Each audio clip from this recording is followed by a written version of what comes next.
하나님 말씀 보겠습니다. 하나님 말씀 누가복음 9장 51절 56절까지 보겠습니다. 누가복음 9장 51절에서 56절까지입니다. 같이 읽도록 하겠습니다.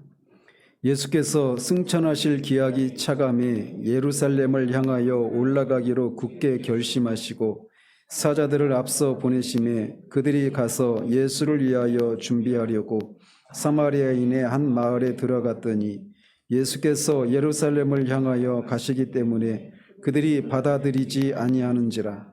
제자 야고보와 요한이 이를 보고 이르되 주여, 우리가 불을 명하여 하늘로부터 내려오는 저들을 멸하라 하기를 원하시나이까? 예수께서 돌아보시며 꾸짖으시고 함께 다른 마을로 가시니라.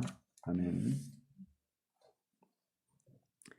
네, 우린 지난 세 주에 걸쳐서 매우 불편할지 모르지만 반드시 필요한 작업을 함께 해왔습니다. 우리가 계속 살펴보고 있는 주제는 신일주의의 위험입니다.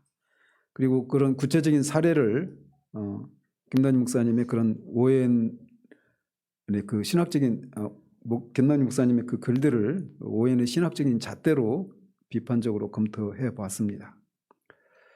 이 작업을 하는 내내 제 마음이 무척이나 무겁고 슬프기까지 합니다.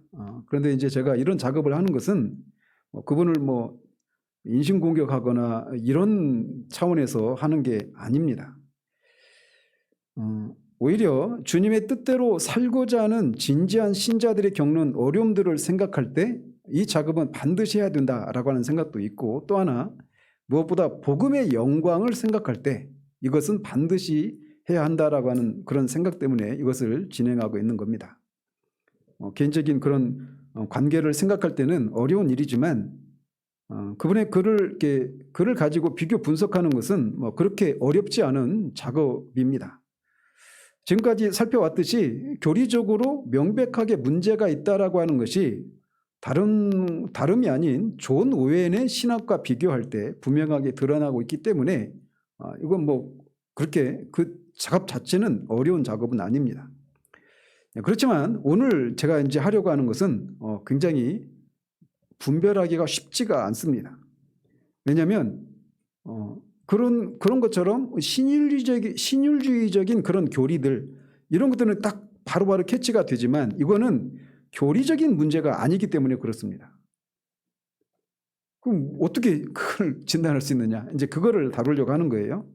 그래서 제가 나중에 이제 신율주의에 대해서, 지금은 제가 귀납법적으로 지금 전개한다고 그랬잖아요. 구체적으로 신율주의가 어떤 양상으로 나타나는지를 살핀 다음에 고로 결론은 이렇다, 이런 식으로 지금 전개하려고 한단 말이에요. 제 기억으로는 한 10번 정도는 해야 될 것 같은데 다 준비해놨습니다. 근데 이제 그래서 나중에 이제 종합적으로 다룰 때 더 자세히 살펴보겠지만, 신율주의적인 가르침이 교리적인 측면에서 가장 심각한 문제는 이것입니다. 그리스도와 신자와의 연합, 그리고 그 그리스도와 신자를 연합시키는 방식은 성령께서 우리를 중생케 하시고 성령이 우리 안에 내주하시는 것을 통해 그리스도와 우리가 연합이 되는 겁니다. 그래서 그리스도 안에 있는 그 모든 생명이 우리의 것이 되는 거예요. 그리고 그것을 우리가 지금 현재적으로 누릴 수 있단 말이죠. 그런데 이런 강조가 되어 있지 않아요. 죄와 은혜의 집에 그 책 한번 검색해 보십시오. 그리스도와의 연합 치면 안 나옵니다. 놀랍지 않아요? 그러니까 이게 핵심인데, 그리스도와의 연합, 그 다음에 성령의 내주와 역사하심, 이게 이 땅의 삶을 살아가는, 그리스도를 통해서 우리에게 이루어놓으신 것들을 우리가 누리는 데 있어서 이게 필수란 말이에요. 근데 이게 지금 다뤄지고 있지 않아요. 그래서 그런 것들은 교리적인 문제니까 명시적으로 보면 다 보여요. 그런데 오늘 제가 다루려고 하는 것은 그런 게 아닙니다.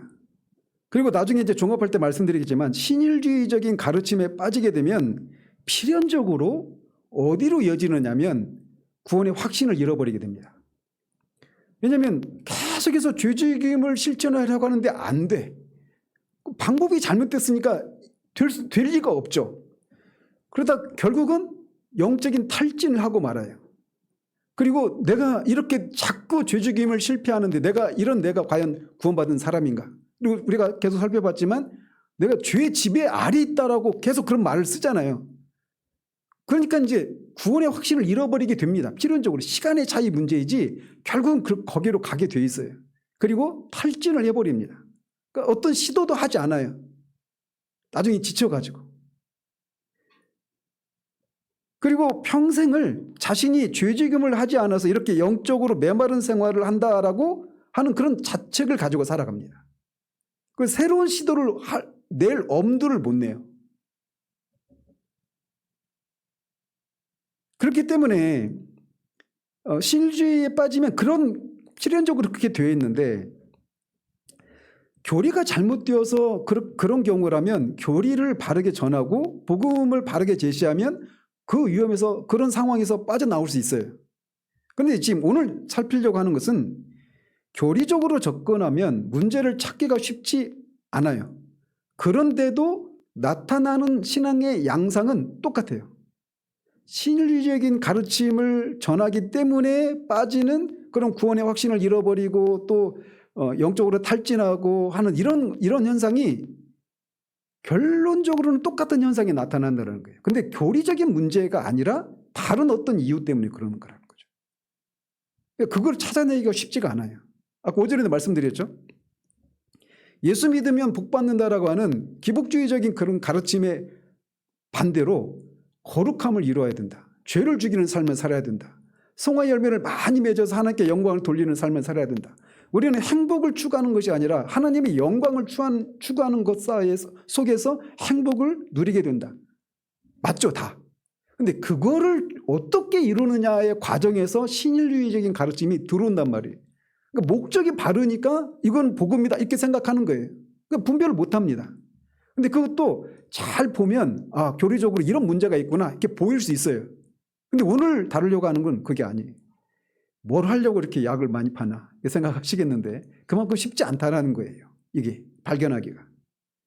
우리는 흔히 율법주의라고 말하면 명시적으로 이런 생각을 많이 하죠. 내 행위로, 내 순종을 통해서 구원을 이루려고 하는 행위, 이런 생각, 이게 율법주의, 이게 전형적인 그 개념이지 않습니까? 순종이 의롭다 하심의 근거다라고 하는 이런 생각, 이런 것들이 다 율법주의예요. 그런데 그런 종류의 율법주의는 진단하고 비판하기가 상대적으로 수월합니다. 왜냐하면 명제가 있고 그것을 성경과 신앙 고백에 비추어서 반증하면 다 발견이 되니까.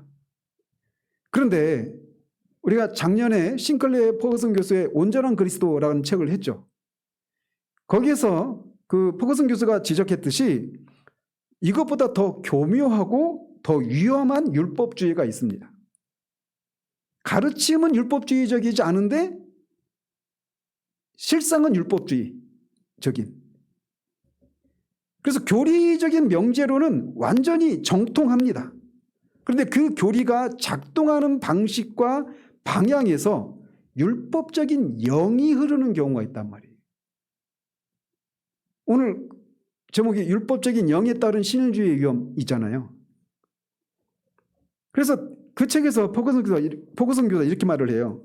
율법주의와 율법 폐기주의 모두 에덴의 뿌리를 가진다. 둘 다 명제 문제 이전에 영, 본능, 기질적 편향의 문제다.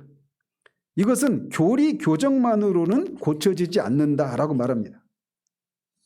그러니까 정통하고 개혁주의적인 교리 이전에 그 사람이 가지고 있는 어떤 영적인 기질 또는 율법주의적인 어떤 그런 성향, 이런 것이 복음을 전하는데도 그 복음 속에 그 영이 흘러 들어와서 복음을 받는 사람이 율법적으로 듣게 되는 거예요.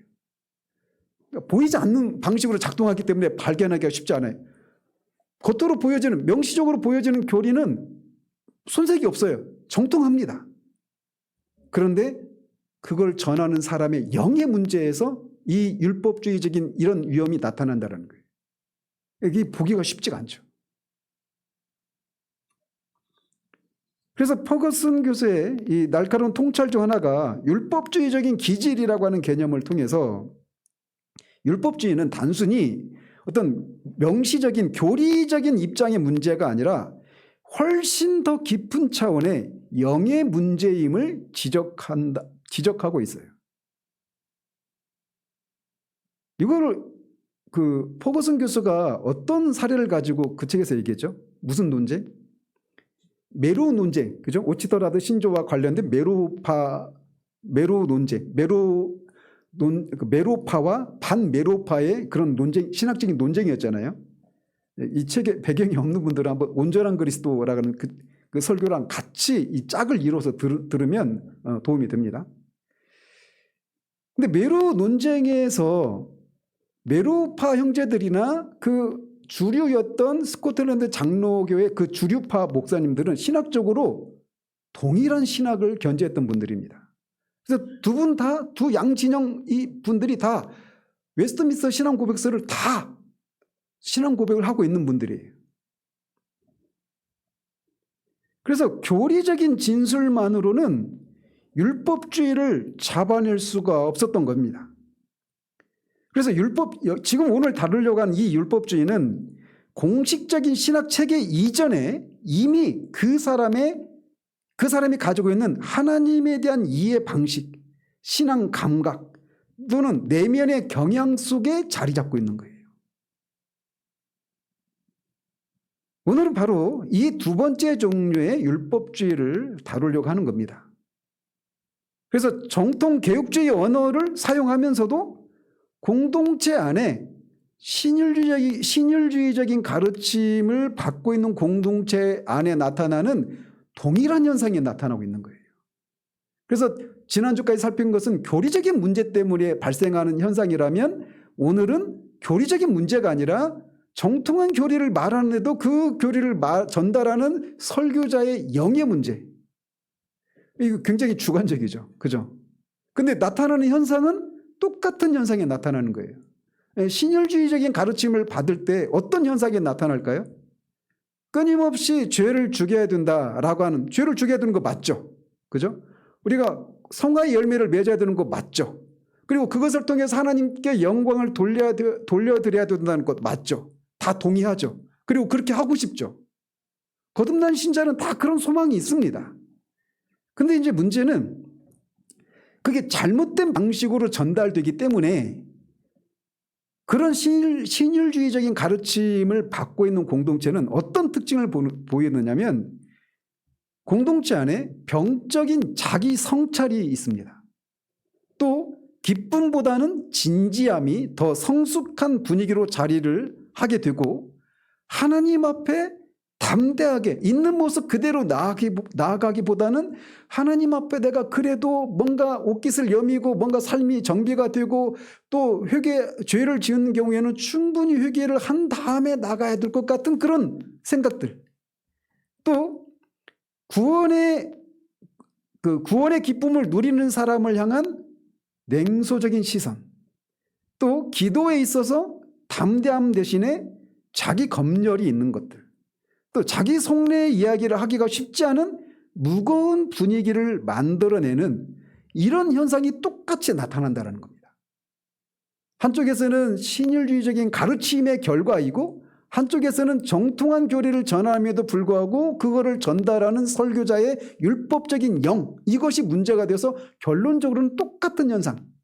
그러니까 신율주의의 핵심이 뭐예요? 내가 죄를 철저히 죽이는 것에 비례해서 하나님과의 은혜를 누린다라는 거잖아요. 그죠? 내 순종 여부를 통해서 하나님과의 그 친밀한 관계를 풍성히 누리느냐, 그것이 덜하기도 하다. 이게 신율주의에 갖고 있는 거잖아요. 근데 그런 것처럼 그렇게 가르치지 않아요. 가르치는 건. 그런데 영의 문제 때문에 똑같은 현상이 나타난다는 겁니다. 왜 그런 일이 나는가? 이걸 다루려고 하는 거예요. 그래서 먼저 그런 공동체 안에서 보여지는 현상이 있어요. 공통적인 게 뭐냐면 말씀드린 것처럼 병적인 자기 성찰입니다. 자기 성찰이 필요합니까? 필요하지 않습니까? 필요하죠. 복음적인 자기 성찰과 병적인 율법적인 자기 성찰은 다른 개념이에요. 근데 제가 말씀드린 건 병적인 자기 성찰이라고 하는 건데 교인들이 끊임없이 자신의 영적 상태를 점검하는데 그 점검의 목적이 그리스도께로 더 나아가기 위한 것이 아니라 이런 내가 하나님 앞에 나아갈 자격이 있는지를 확인하는 것으로 기능을 하는 겁니다. 그런 자기성찰을 병적인 자기성찰이라고 하는 거예요. 자기성찰 자체가 문제가 아닙니다. 자기성찰에 대해서 가장 탁월한 신앙 그룹이 있다면 청교도들이에요. 청교도 전통은 자기 점검을 강조합니다. 문제는 그 성찰이 나는 그리스도 안에 있는가를 묻는 것이 아니라 이런 정도 내가 살고 있는 내가 충분한가? 이것을 묻는 방향으로 흐를 때 문제가 생겨나는 겁니다. 그리고 이런 것이 계속 지속되면 결국 어디로 가느냐? 구원의 확신을 잃어버리게 돼요. 시간의 문제일 뿐 결국은 그 지점에 도달하게 됩니다. 또 하나의 특징이 있다면 타인에 대해서 냉소적입니다. 공동체 내에 암묵적인 영적인 위계 질서가 형성이 돼요. 암묵적이에요, 이게. 그래서 하나님의 영광을 위한 삶을 충분히 살고 있는 사람과 그렇지 못한 사람 사이에 구분이 생겨납니다. 이 구분이 명시적으로 이 사람들은 하나님의 영광을 위해서 열심을 내고 있는 사람, 이 사람은 아닌 사람 이렇게 명시적으로 말하고 있지 않아요. 그런데도 공동체의 정서 안에 이런 게 실제합니다. 사람들 안에서.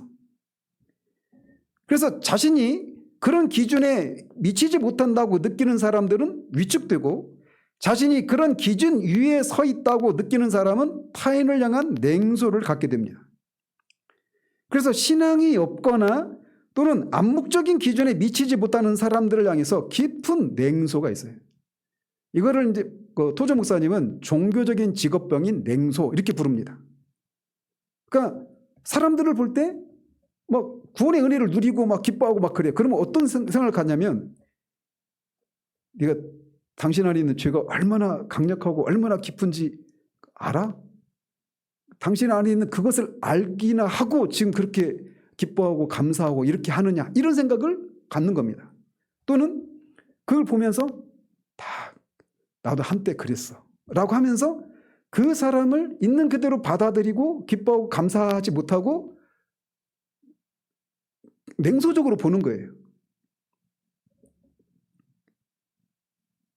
포그슨 교수는 그 책에서 그런 얘기를 해요. 그러니까 남을 깔본다. 기억나십니까?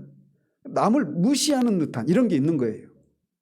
그러니까 무시한다라는 얘기는 뭐가 깔려있냐면 나는 당신과 다르다라고 하는 생각. 그리고 내가 다른 것은 당신이 하지 않은 것을 내가 했기 때문이고 당신이 하고 있는 것을 안 했기 때문이라고 하는 내가 당신과는 다른 어떤 순종의 삶을 열심을 냈기 때문에 내가 지금 현재 내가 되었다라고 하는 이런 생각이 깔려 있는 거예요.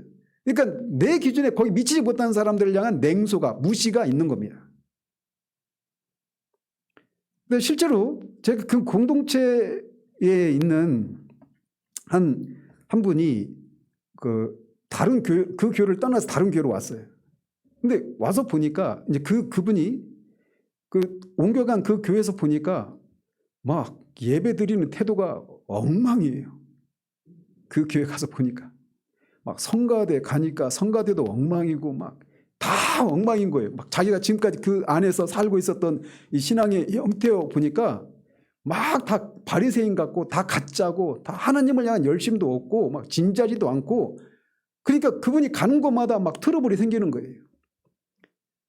그래서 이제 그 교회 목사님이 저희 학교 교수님이기도 해서 저를 이제 불러가지고 도대체 뭐가 문제냐 가지고 3자 대면을 했어요. 근데 뿌리 깊이 바뀌어 있어요. 자기 남편이 믿지 않는 남편이거든요. 근데 자기 남편을 짐승이라고 불러요. 그러니까 무시하는 겁니다. 그러니까 나는 그 남편이 지금 신앙도 없고 하나님 없이 사는 삶을 막 살아가는 것을 보면서 긍휼히 여기는 마음이 아니라 판단하고 냉소적으로 바라보고 심지어 그런 용어까지 써서 말을 하는 거예요. 그러니까 사람 공동체 안에 내 있는 모습 그대로가 드러나는 것이 쉽지가 않아요. 왜? 다 그런 판단하는 그런 생각들이 있으니까. 거기서는 그런 어떤 숨막히는 어떤 그런 남의 시선을 의식해야만 하는 듯한 그런 게 있는 겁니다. 근데 그 안에서 물론 그래도 만족하고 사는 사람들이 있어요. 근데 이게 시간의 문제이지 결국은 한계에 부딪히게 돼 있어요. 그래서 신앙의 성숙도가 기도를 얼마나 하고 봉사를 얼마나 하고 이런들 얼마나 헌신을 하느냐 이런 걸 가지고 측정을 하기 시작합니다. 이게 명시적인 규범이 아니더라도 그 설교 속에서 또는 설교자의 어떤 그 풍겨져 나오는 어떤 그 뉘앙스, 사람들 대하는 태도들 속에서 이게 비공식적인 어떤 문화로 형성이 되어 있어요. 그래서 결과적으로 공동체가 은혜를 함께 향유하는 공간이 아니라 서로의 경건을 관찰하고 감시하는 듯한 그런 분위기가 형성되어 있는 겁니다. 그러니까 쉽지가 않아요, 그 분위기가. 그리고 기쁨보다는 무거운 진지함이 지배적인 정서로 자리를 합니다. 예배도 그렇고 신앙생활 전반에서 기쁨보다는 무거운 진지함이 지배적인 정서가 되어 있어요. 자, 신앙에 진지함이 있어야 됩니까? 없어야 됩니까? 당연히 있죠. 저를 어렸을 때 저를 모르는 사람들은 제가 원래부터 이런 사람이었다고 생각할지 모르겠어요. 이런 사람이 할 때 제가 그래도 꽤나 진지한 사람이라고. 제가 휴식을 하고 제 직장을 다니는데 저희 고등학교 동창이 이제 그 회사를 방문했어요. 근데 제가 진짜 아무 생각 없이 사는 사람이었거든요. 까불까불하고 진짜. 상상이 되세요?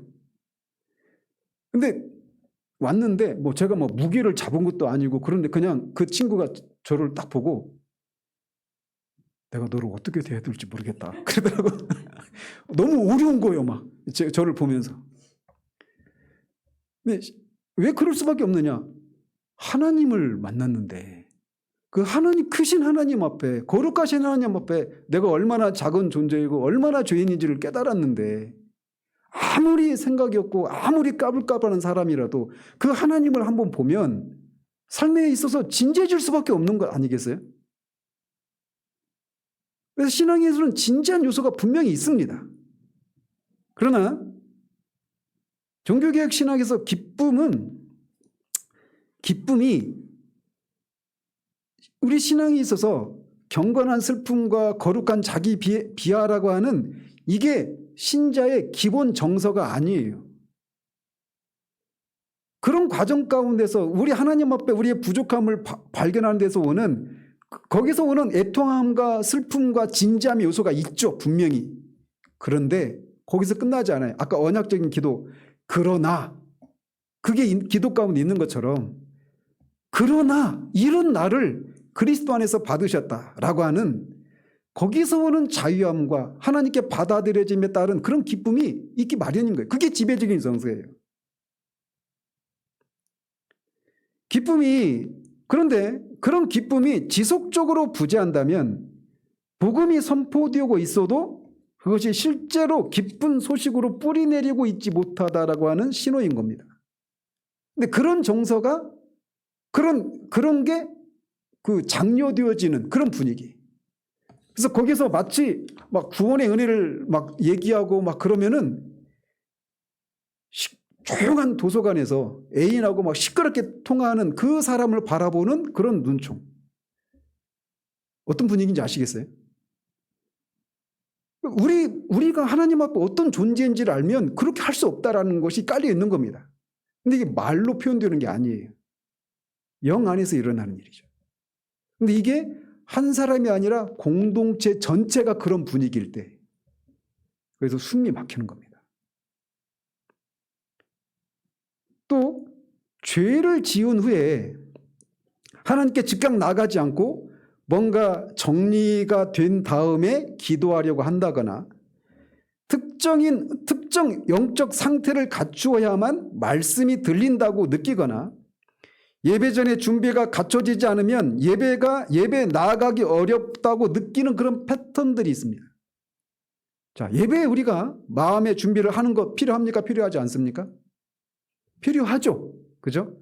그런데 그렇게 해야만 은혜가 임한다라고 하는 것이 문제가 되는 거예요. 그리고 하나님 앞에 우리가 죄를 지으면 우리가 죄를 지은 것에 대해서 회개해야 됩니까? 안 해야 됩니까? 회개해야죠. 그런데 그 회개가 내가 하나님 앞에 회개의 눈물을 많이 충분히 흘리는 것을 속죄의 근거로 삼으려고 하는 존 오웬이 그거를 지적하거든요. 그걸 의지할 수가 있단 말이에요. 우리의 속죄의 근거는 그리스도의 보혈입니다. 내가 얼마나 진지하게, 얼마나 오랜 기간, 얼마나 진지하게 그렇게 회개의 기도를 오래 진지하게 했느냐가 속죄의 근거가 될 수가 없어요. 울어도 못해요. 눈물 많이 흘려도 안 돼요. 오직 그리스도의 보혈뿐입니다. 그런데 말하지 않아요. 그렇게 말하지 않아요. 그런데 암묵적으로 죄를 지으면, 그리고 그 죄가 심각하면 심각할수록 충분히 회개 기간을 가져야 되는 거예요. 그래야 그 사람의 회개가 진정한 것이고 그래야 속죄가 임한다라고 하는 생각. 아마 이 신율주의적인 가르침에 이게 짓눌린 사람들은 제가 이 말하는 게 뭔지 아실 거예요. 그래서 있는 모습 그대로 나오면 뭔가 안 될 것 같은, 내가 복음을 너무나 가볍게 생각하는 건 아닌가, 하나님의 용서를 너무나 가볍게 처리하는 건 아닌가라고 하는 생각이 있는 거예요. 그래서 스스로 그 자숙의 시간을 갖고 하나님 앞에서 어느 정도 내가 속죄의 눈물을 흘리고 속죄의 기간을 갖고 자기 스스로에게 형벌을 내린 다음에 그 다음에 나가는 겁니다. 근데 이것은 하나님께 나아가는 길이 예수 그리스도의 중보로 항상 열려 있다라고 하는 히브리서 선언과 정면으로 충돌합니다.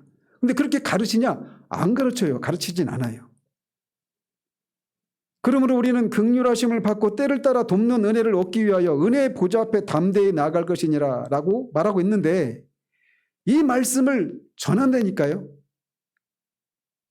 그런데 그 정서가 있는 거예요. 그래서 잘 보이지가 않아요.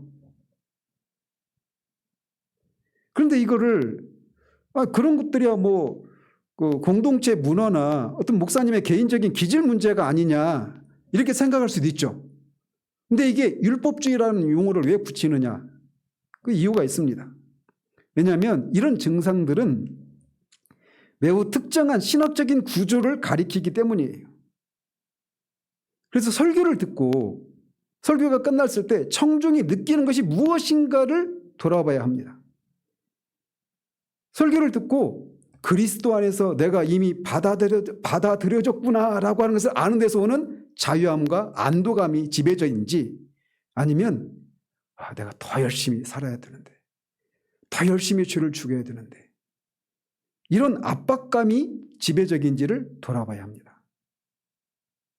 우리가 기억나십니까?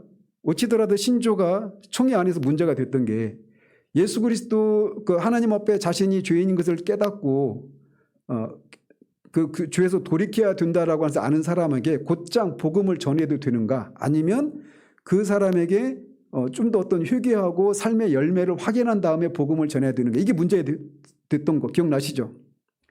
왜 그거를 뜸을 들여야 된다고 생각한 입장이 매로 반대파 주류들의 입장이었단 말이에요.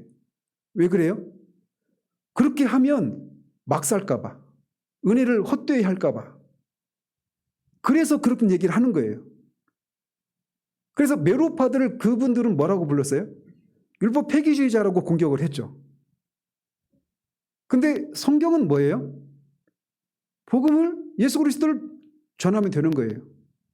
왜 그럴까요? 복음은 모든 믿는 자들을 구원하시는 하나님의 능력이 있기 때문이에요. 복음에는 그런 능력이 있는 겁니다. 그걸 믿고 복음을 증거하면 되는 거예요. 곧장. 충분히 회개하고 충분히 자신이 구원이 필요하다는 것을 충분히 숙성된 다음에 그리고 복음을 받아들일 만한 준비가 됐구만 하고 그때 확인한 다음에 하는 게 아니라는 거예요. 그래서 설교가 르드니스가 얘기했잖아요. 그게 복음을 전했는지 아닌지는 은혜를 더하기 위해서 저 가운데 거해야 되는가 이런 율법 폐기주의적인 생각을 유발하는지 아니면 내가 더 열심히 해야지 이런 것인지. 전자가 복음을 전하는 증거라고 했어요? 후자가 복음을 전하는 증거라고 했어요? 전자예요. 우리는 복음을 전하면 열심히 믿어야지 이렇게 생각하잖아요. 열심히 믿는 것보다 더 중요한 게 뭔지 아세요? 제대로 믿어야 돼요. 제대로. 그러니까 올바르게. 어쨌든 그래서 이게 그 설교를 듣고 나서 보여지는 이런 반응이 지속적으로 내가 더 잘해야 된다라고 하는 것이 이렇게 지속적으로 나타난다면 그 공동체에는 복음이 아닌 다른 무언가가 작동하고 있는 겁니다. 자, 여러분 한번 보십시오. 은혜로 구원받는다. 맞아요, 틀려요? 하나님은 사랑이십니다. 기쁨으로 하나님께 나아오십시오. 그리스도 안에서 의롭다 하심을 받았습니다. 다 맞죠. 그런데 이 명제들이 배열되고 운영되는 방식, 즉 교리들 사이의 순서와 무게중심과 방향이 다음과 같이 구성될 때 문제가 되는 겁니다. 어떤 식으로냐면 하나님은 여러분을 사랑하십니다. 그러므로 여러분이 회개하고 순종하며 하나님의 영광을 위해 살 때 그 사랑을 충분히 누릴 수 있습니다. 이렇게 전달되면 문제가 생기는 거예요. 그러니까 내가 하나님을 위한 삶을 살아야만 하나님의 사랑을 충분히 누릴 수 있다. 이렇게 되는 거예요. 이게 신유주의예요. 이 문장에서 사랑하신다는 명제는 정통입니다. 그런데 그 사랑을 누리는 것이 조건절 뒤에 배치되는 구조 자체가 이미 율법적이에요. 복음이 아니라 요구가 전면에 서 있는 것이죠. 포거슨 교수는 이것을 가리켜서 율법적 기질이라고 부릅니다. 메로 논쟁에서 그 메로 형제들 반대했던 그 반대 지점에 있었던 이 분들도 웨스트민스터 신앙고백서에 서명한 정통파 목사님들이었습니다. 따라서 그들이 빠진 오류는 어떤 교리적인 명제 오류가 아니라 기질과 방향의 문제였던 거예요. 정통한 이런 교리적인 언어 안에 율법적 영이 작동하는 가장 결정적인 지점은 성령의 사역이 신자의 순종에 선행하는지 아니면 순종의 결과인지를 가지고 알 수가 있습니다. 개혁주의 정통에서는 성령이 먼저 신자를 그리스도와 연합시키신다. 그 연합으로부터 순종과 성화가 흘러나온다. 하나님 앞에 나아감은 그리스도의 중보로 이미 항상 열려있다라고 하는 구조입니다. 그런데 신자가 먼저 자신을 영적으로 준비하거나 정돈한다. 그 상태를 통해 성령의 사역이 더 충분히 경험된다. 하나님 앞에 나아감은 내 현재 영적 상태에 따라 열리고 닫힌다. 이게 신자의 순종 여부에 따라 성령의 역사가 나타나고 나타나지 않는 그런 구조란 말이에요. 이게 문제라는 겁니다. 이 구조의 차이는 성화의 원동력에 관한 문제입니다. 그래서 정통의 구조 속에서는 신자의 노력은 이미 받은 은혜에 대한 반응이에요. 그런데 후자는 신자의 노력이 은혜를 더 충분히 받기 위한 조건이 되고 있는 겁니다. 그래서 각각의 명제 하나만 가지고 따로따로 보면 문제가 없어요. 근데 이거를 배치하고 배열하는 이런 과정 속에서 이런 문제가 발생하는 겁니다. 또 개혁주의 신학에서 하나님의 영광은 구원받은 자의 삶 전체를 아우르는 목적입니다. 인간의 제일된 목적은 하나님을 영원하게 하고 그를 영원히 즐거워하는 것이에요. 여기도 있죠. 솔리 데오 글로리아. 하나님께 영광. 그런데 이 주제가 설교 안에서 어떻게 기능하느냐에 따라서 전혀 다른 영적인 분위기를 만들어냅니다. 이게 복음적으로 작동하면 이렇습니다. 하나님의 영광은 그리스도 안에서 이미 용납된 자가 감사로 흘러가는 목적이다. 그래서 너희가 하나님의 영광을 위해 살 수 있다. 이것은 선물이다. 이렇게 흘러가야 돼요. 복음적이라면. 그런데 율법적으로 작동하면 하나님의 영광은 신자가 반드시 달성해야 할 요구이고 충분히 살지 못할 때 정죄의 근거가 된다. 너희가 하나님의 영광을 위해서 살아야 한다. 이거는 요구죠. 그죠? 그러니까 하나님의 영광을 위해서 살아야 되는 거 맞잖아요. 근데 하나님의 영광이 방해되는 것, 경건하지 않은 예배, 외식하는 것, 음란한 생활들, 도덕적이지 않은 것들, 자기 영광을 위해 사는 것들, 이런 것들이 전면에 배치돼요. 자, 그런 것들이 하나님의 영광을 가리는 거 맞습니까? 맞지 않습니까? 맞죠?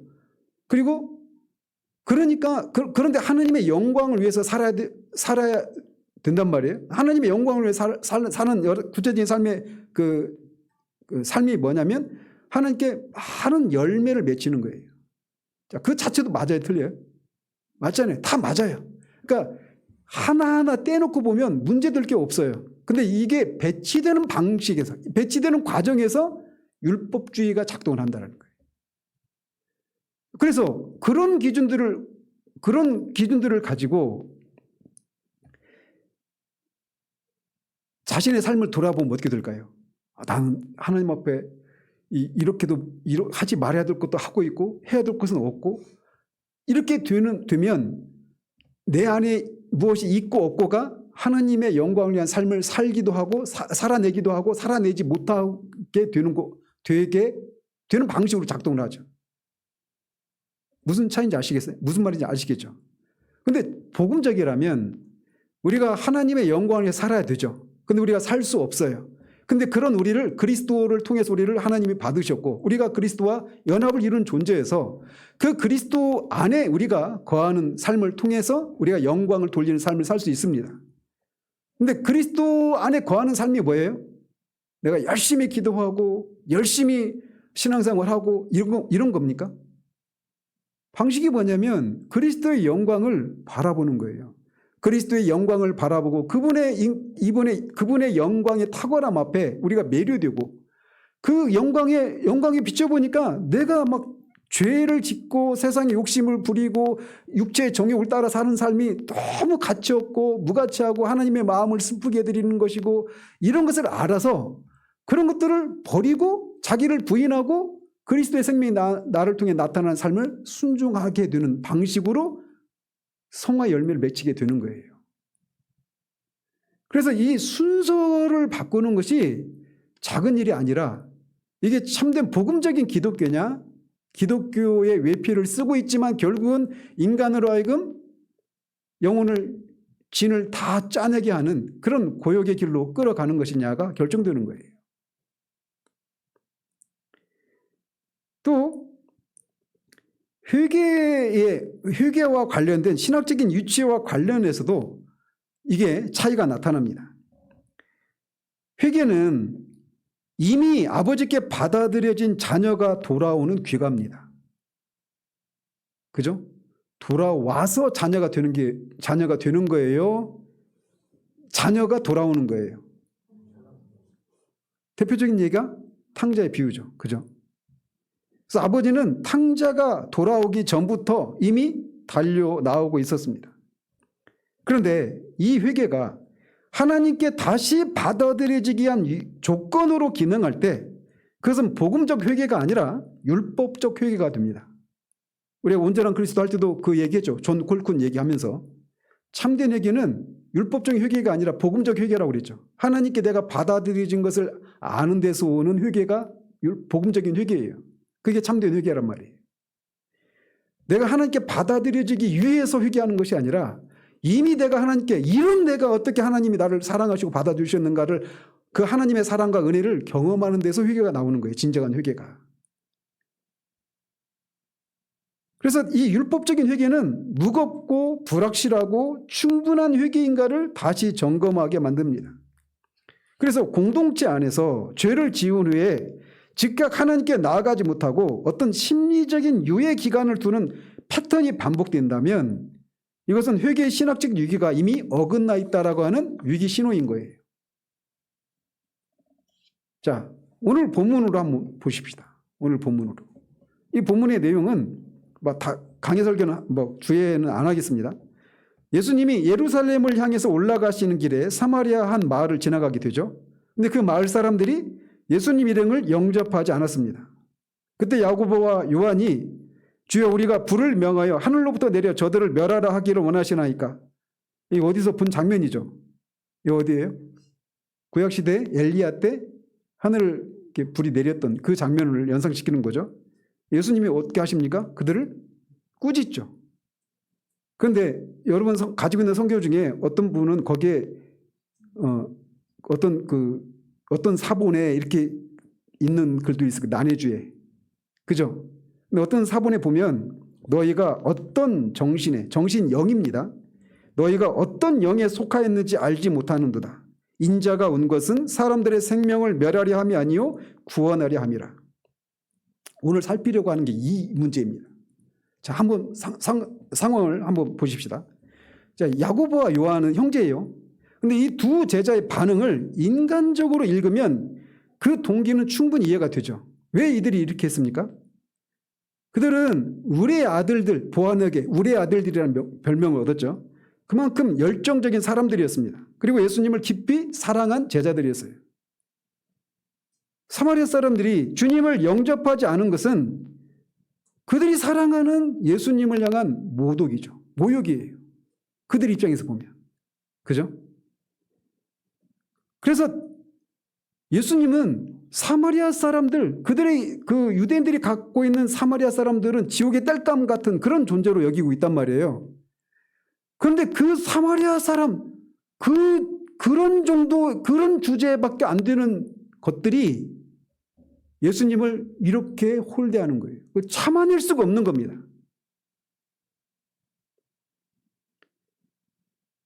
엘리야가 바알 선지자들에게 했던 것처럼 하늘의 불을 내려서 그들을 멸하는 것이 마땅하지 않은가라는 생각을 한 거예요. 인간적으로 주님이 어떤 분이시고 그분의 영광과 지위와 신분을 생각하고 그분과 그런 주님과 사마리아 사람의 그 존재의 격차를 생각하면 이들을 하나님이 막 불을 내려서 심판을 내리는 것이 마땅하지 않느냐 이렇게 생각한 겁니다.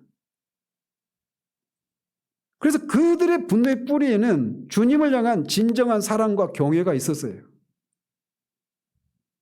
동기는 아름다웠습니다. 선했습니다. 그러나 예수님은 그 아름다운 동기가 어떤 영을 통해 표현되고 있는지를 지적하고 있는 겁니다. 너희가 어떤 영에 속하였는지 알지 못하는도다. 이게 오늘 살피려고 하는 율법적 영의 가장 정확한 성경적인 묘사입니다. 율법적 영은 악한 동기에서만 나오는 게 아니에요. 이 제자들의 영이 율법적 영이에요, 이게. 오히려 하나님을 향한 진정한 사랑과 열심에서 그분의 영광에 대한 깊은 감각에서 나올 수 있습니다. 그렇기 때문에 내가 그러고 있다라고 하는 것을 감지하기가 쉽지가 않아요. 그리고 지켜보는 청중도 그걸 감지하기가 쉽지가 않습니다. 왜? 하나님의 영광을 위해서 하는 거니까. 하나님이 그렇게 높고 존귀하신 분인데 어떤 인간 나부랭이들이 어떻게 예배를 그렇게 함부로 드릴 수 있어요? 그래서 그런 태도를 보이는 사람을 향한 경멸이 있는 겁니다. 분노가 있는 거예요. 근데 동기 자체는 맞잖아요. 하나님을 그렇게 대하면 안 되잖아요. 그죠? 야고보와 요한의 분노 안에는 분명한 전제가 있었어요. 주님은 이런 대접을 받으실 분이 아니다라고 하는 전제가, 옳은 전제가 있었습니다. 그런데 이 전제가 자동적으로 또 다른 전제를 만들어냅니다. 어떤 전제를 만들까요? 나는 저 놈들과 다르다. 무슨 말씀인지 아시겠어요? 우리는 주님께 합당한 대접을 드리고 있는 사람들이다. 그렇지 못한 사람, 저들은 심판받아 마땅하다. 이게 작동하는 겁니다. 이 구조가 하나님의 영광을 향한 열심이 강한 설교자와 공동체 안에서도 동일하게 작동할 수 있습니다. 하나님의 영광이 얼마나 크고 위대한지를 깊이 압니다. 그리고 하나님이 그렇게 영광을 받으시기를 원하는 마음도 있어요. 그리스도께서 순종을 통해 이루신 구원이 얼마나 놀라운지도 압니다. 그 위대함에 대한 진정한 경외와 사랑이 있어요. 그래서 그 자체는 옳아요. 그런데 그 경외가 다른 방향으로 흐릅니다. 어떻게? 이 제자들처럼 감히 인간 나부랭이들이 그 하나님을 겨우 이렇게밖에 대하지 못하는가? 그리스도께서 이루신 그 위대한 구원을 받고도 겨우 이 정도의 삶밖에 살지 못하는가? 그 과정에서 그런 영이 작동하는 겁니다. 무슨 말씀인지 아시겠죠? 그런데 그렇기 때문에 이 분노는 진정한 신앙에서 나오는 거예요. 저는 그분의 진정성을 의심하지 않아요. 그래서 저는 슬퍼요. 그런데 그 분노가 설교의 영적 기질 전체를 관통할 때 청중이 듣는 것은 복음의 기쁨이 아니라 책망으로 들리는 겁니다. 기뻐하라, 감사하라고 하는 말이 선포돼요. 이런 것을 아십니까? 이런 걸 누리십니까? 라고 말을 해요. 그런데 그 안에 이런 게 작동되는 거예요. 아까 말씀드린. 그래서 그런 언어 안에 기뻐하라, 감사하라고 하는 말 아래 겨우 이 정도밖에 기뻐하지 못하느냐, 겨우 이 정도밖에 감사하지 못하느냐라고 하는 정죄가 흐르는 겁니다. 그런데 예수님이 이 야고보와 요한을 교정하는 방식을 한번 보십시오. 주님은 그들의 분노가 틀렸다고 정죄하고 계십니까? 잘 보십시오. 아니죠. 그죠? 그리고 사마리아 사람들의 행동이 옳다고 하지도 않으셨죠. 다만 인자가 온 목적을 다시 일깨우고 계십니다. 인자가 온 것은 멸하려 하기 위함이 아니라 구원하려 함이라는 거예요. 이것은 율법적 영에 대한 복음적 교정의 방식을 보여주는 장면입니다. 즉 하나님의 영광을 향한 열심을 꺾는 것이 아니라 그 열심이 어떤 방향으로 흘러야 하는지를 재조정하고 있는 겁니다. 하나님의 영광을 위한 열심은 충분히 살지 못하는 자를 향한 심판의 요구가 아니라 그들을 구원으로 이끄시는 그리스도의 마음과 연결되어야 하는 거예요.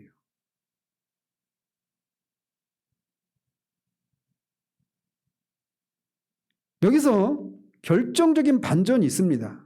뭐냐면 우리 자신도 충분히 살지 못하는 사람들이에요. 그죠? 야고보와 요한도 하나님의 영광을 위한 설교자도 그리고 우리도 모두 그리스도의 구원이 필요한 사람들입니다. 하나님 앞에 연구 대상이 아닌 사람은 아무도 없어요. 지난주에도 말씀드렸죠. 우리도 모르게 이게 있는 거예요. 나는 너희들과 달라. 이게. 율법적 영의 가장 깊은 오류는 자신은 이미 합당한 자리에 있고 그걸 누리지 못하는 사람들이 문제라고 하는 전제입니다. 근데 복음은 그 전제를 무너뜨려요. 그래서 온전한 그리스도에서 성전에 올라간 바리새인과 세리의 기도 그 장면 기억나세요? 바리새인의 영, 이게 문제인 거예요. 그의 삶은 문제가 없었어요. 얼마나 경건하고 얼마나 하나님을 위한 율법을 따라 살고자 하는 그런 열심에서 나오는 거예요. 그 자체가 문제가 아니라고요. 근데 그 사람 갖고 있는 영이 문제 있는 거죠. 퍼거슨 교수의 가장 깊은 통찰은 율법주의와 율법 폐기주의가 동일한 뿌리에서 나온다라고 하는 통찰이었습니다. 그 뿌리는 에덴의 뱀이 하와에게 심어준 하나님에 대한 오해였어요. 뱀은 먼저 하와를 율법적 성향으로 속였다. 하나님이 모든 것을 요구하고 아무것도 주지 않는 인색한 분이라는 암시를 줬죠. 그래서 하나님이 이 동산에 있는 나무 열매를 아무것도 먹지 말라고 하더냐? 이렇게 갔죠. 그래서 그런 질문을 통해서 마치 하나님이 이것을 주시는데 인색하신 분인 것처럼 생각하도록 그렇게 얘기했어요. 그러니까 하나님이 인색하시니까 어때요? 하나님으로부터 뭔가 얻어내려면 내가 하나님의 비유를 마치고 하나님께 열심을 내어야 하나님이 겨우 뭔가 하나 얻어먹을 수 있는 그런 분, 이런 인상을 심어준 겁니다. 그 질문 속에. 그러니까 내가 하나님 앞에 열심을 내어야 하나님부터 뭔가 얻어먹을 수 있다라고 하는 것, 이게 뭐예요 이게? 이게 율법주의잖아요. 그래서 사탄이 하나님을 오해하게 만드는 것을 통해 율법주의적인 생각을 불러일으키는 거예요. 그 다음에 율법 폐기주의적 성향으로 이끌었죠. 그의 명령을 거부해라. 먹어도 안 죽어. 근데 이 두 경우 모두 뿌리 오류는 율법의 역할이 아니라 하나님의 성품에 관한 것이었다. 이렇게 얘기를 하죠.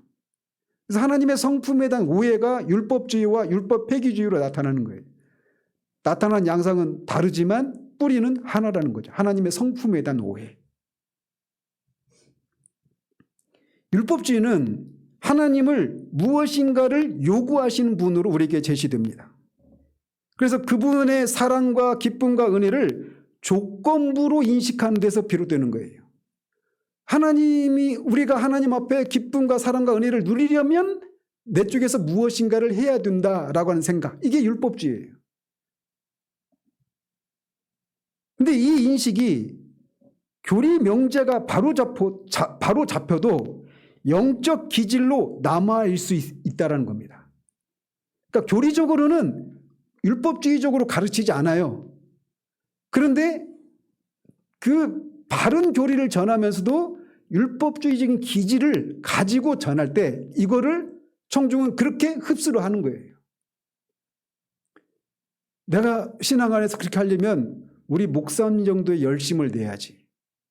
그렇게 말씀에 대해 신실해야 되고 기도도 열심히 해야 되고 그렇게 하나님께 헌신을 해야지라고 하는 생각을 갖게 하는 겁니다. 포그슨 교수는 율법주의는 자기 의의 기질을 낳는다고 말하면서 이 기질은 담배나 향수 냄새처럼 숨길 수가 없다고 말합니다. 담배나 향수를 뿌리고 담배를 피거나 향수를 뿌리고 나면 그 냄새가 아무리 내가 그걸 감추려고 해도 어때요? 나잖아요. 그죠? 율법주의적인 기질은 내가 아무리 율법적인 기질을 나타내려고 하지 않아도 담배 냄새가 그냥 자연스럽게 흘러나오고 향수 냄새가 자연스럽게 맡겨지게 되는 것처럼 그렇게 된다라는 거예요. 그러니 이게 얼마나 슬픈 일이에요. 저 이번 주 내내 슬펐어요. 애하고 하면서 막 얘기하다가 마지막에 슬프다. 진짜 슬프더라고요. 진짜 이건 슬픈 일이에요. 그리고 이런 기질은 여러 가지 모습으로 나타나고 때로는 미묘하게 나타난다고 말합니다. 그래서 교리로는 하나님은 은혜로우시다라고 고백하면서 내면 깊은 곳에서는 하나님은 내가 무엇인가를 갖춰야만 기뻐하신다. 이게 있는 거예요. 여러분들이 남 얘기가 아니라 우리한테 다 있다니까요, 그게.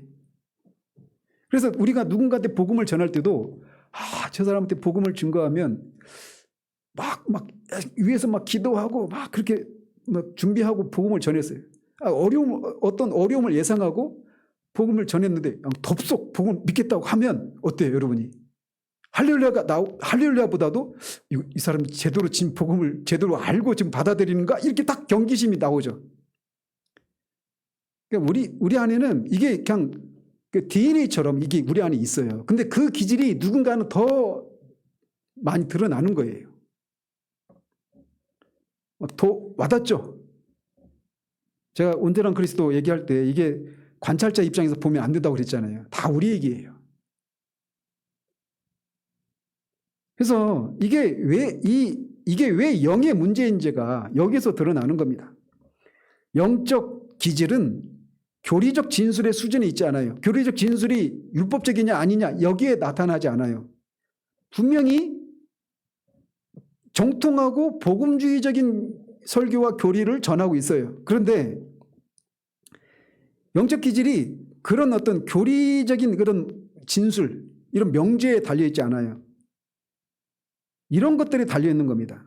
뭐냐면 설교자가 하나님을 어떤 분으로 느끼며 말하는가, 이거를 청중이 알아듣는 거예요. 청중이. 간구와 권면의 언어가 어떤 감정적인 무게를 싣고 있는가, 또 설교의 방향이 받았다에서 시작하는가 아니면 해야 한다에서 시작하는가. 복음은 직설법이라고 그랬어요, 명령법이라고 그랬어요? 직설법이라고 그랬죠. 하나님이 그리스도 안에서 우리를 위해서 이런저런 일들을 해놓으셨다. 이게 복음이에요. 복음은 직설적입니다. 직설법이에요. 서술형이에요. 명령법은 이렇게 살아야 한다라는 거죠. 근데 이 명령법이 있어요, 없어요? 있죠. 근데 이게 항상 직설법 다음에 나와야 되는 거예요. 이 직설법이 언급이 안 된 채 명령법이 먼저 전면에 내세우면 다 율법주의적으로 생각이 돌아가는 거예요. 근데 더더군다나 이 말이, 그 영이 우리가 제가 말할 때도 여러분이 들을 때도 마찬가지예요. 다 우리 안에서 그 영이 작동을 하는 거잖아요. 그리고 또 뭘 통해서 나타났냐면 청중의 실패가 다루어지는 방식이 정죄적인가 복음적인가를 통해서도 확인이 되는 겁니다. 그러니까 교회 안에도 은혜 안에서 잘 성장하고 은혜를 누리면서 사는 사람이 있는가 하면 그렇지 못한 사람도 있잖아요. 더디거나 아니면 그게 뭔지도 모르는 사람들도 있잖아요. 근데 그런 사람들을 바라볼 때 정죄하는 그런 입장인지 아니면 복음적으로 그렇게 안타까워하는 그런 것인지, 이것도 말의 문제가 아닐 수 있습니다. 그런 사람들을 바라보는 시선 하나, 눈동자 하나, 이런 거예요. 따라서 이런 것들은 어떤 명제로 포착되지 않습니다. 즉 어떤 말을 사용하느냐가 아니라 그 말을 사용하는 설교자가 어떤 정서와 영으로 그런 말들을 사용하느냐가 관건입니다. 근데 이게 제가 어느 한순간의 문제를 얘기하는 게 아닙니다. 저도 그럴 때 있죠. 어느 순간에는 제 분노의 영이 여러분들을 향해서, 여러분들이 죄를 얼마나 나보다 죄를 깊이 깨달아서 나보다 하나님의 영광을 더 알아, 이런 게 제 안에서 작동할 때 있잖아요. 있어요.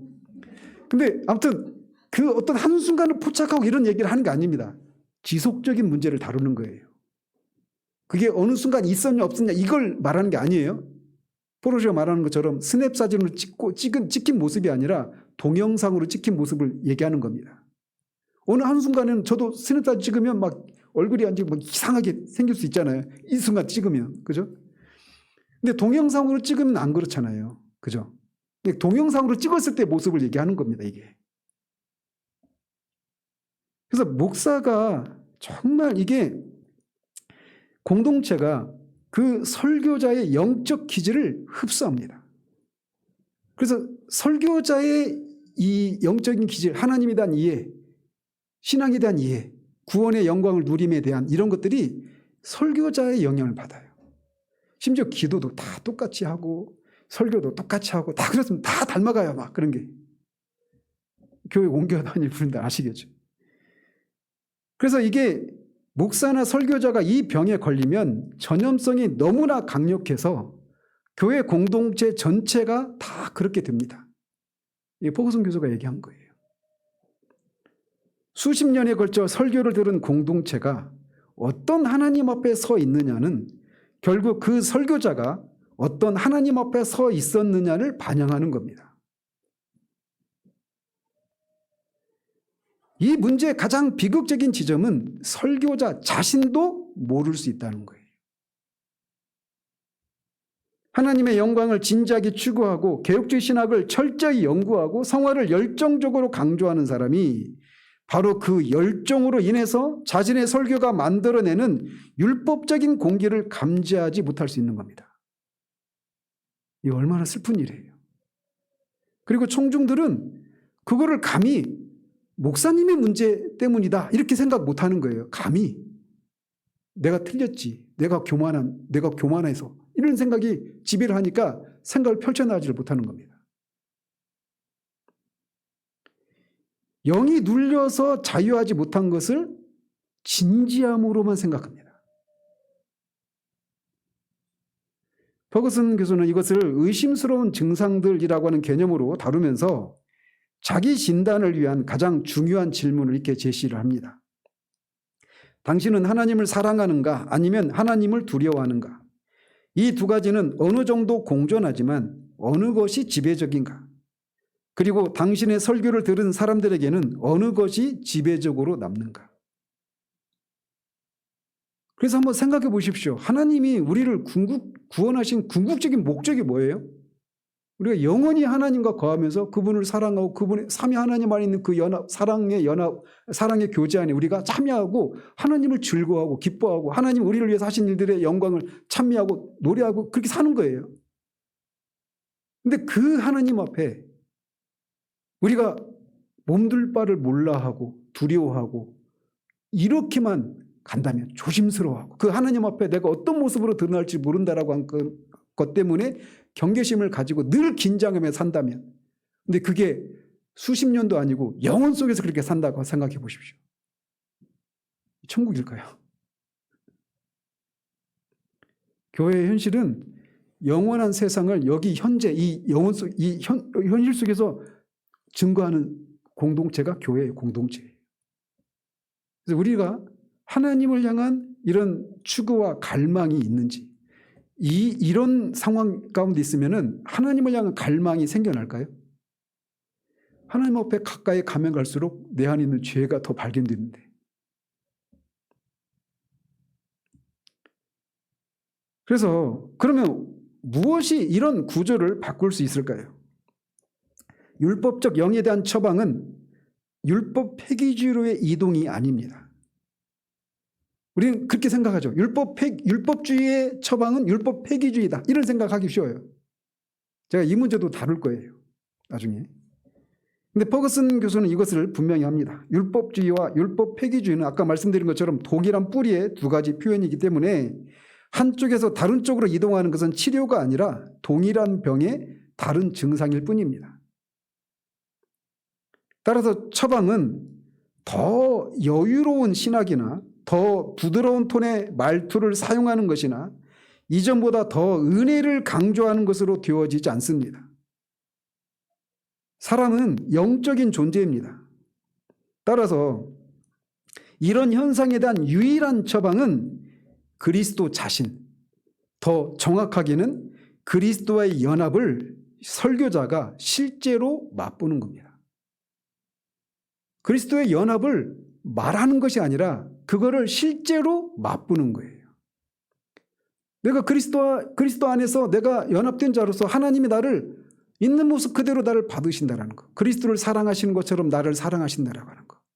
폴 로셔가 말하는 것처럼 내가 그렇게 한 번만 쳐다봐도 하나님의 마음이 녹아내리는, 이 하나님이 그런 분으로 내가 정말 느껴지고 그 하나님 앞에 내가 받아들이고 있고 그 하나님의 사랑을 받고 있다는 것을 내가 누리면 그게 상대방한테, 성중들한테 전달이 되는 거예요. 그게 없이 기뻐하고 감사하고 막 이렇게 얘기해도 마치 비유적으로 말하면 막 매 들고 기뻐 안 해? 막 이렇게 들리는 거예요. 우스갯소리 얘기했지만 그래서 슬픈 거예요, 이게. 그 진심이 전달하는 메시지가 진실이고 그리고 진정성이 있는 그런 전달이에요. 문제는 영이 있다는 겁니다. 이 처방에서 매우 중요한 신학적인 구분이 필요합니다.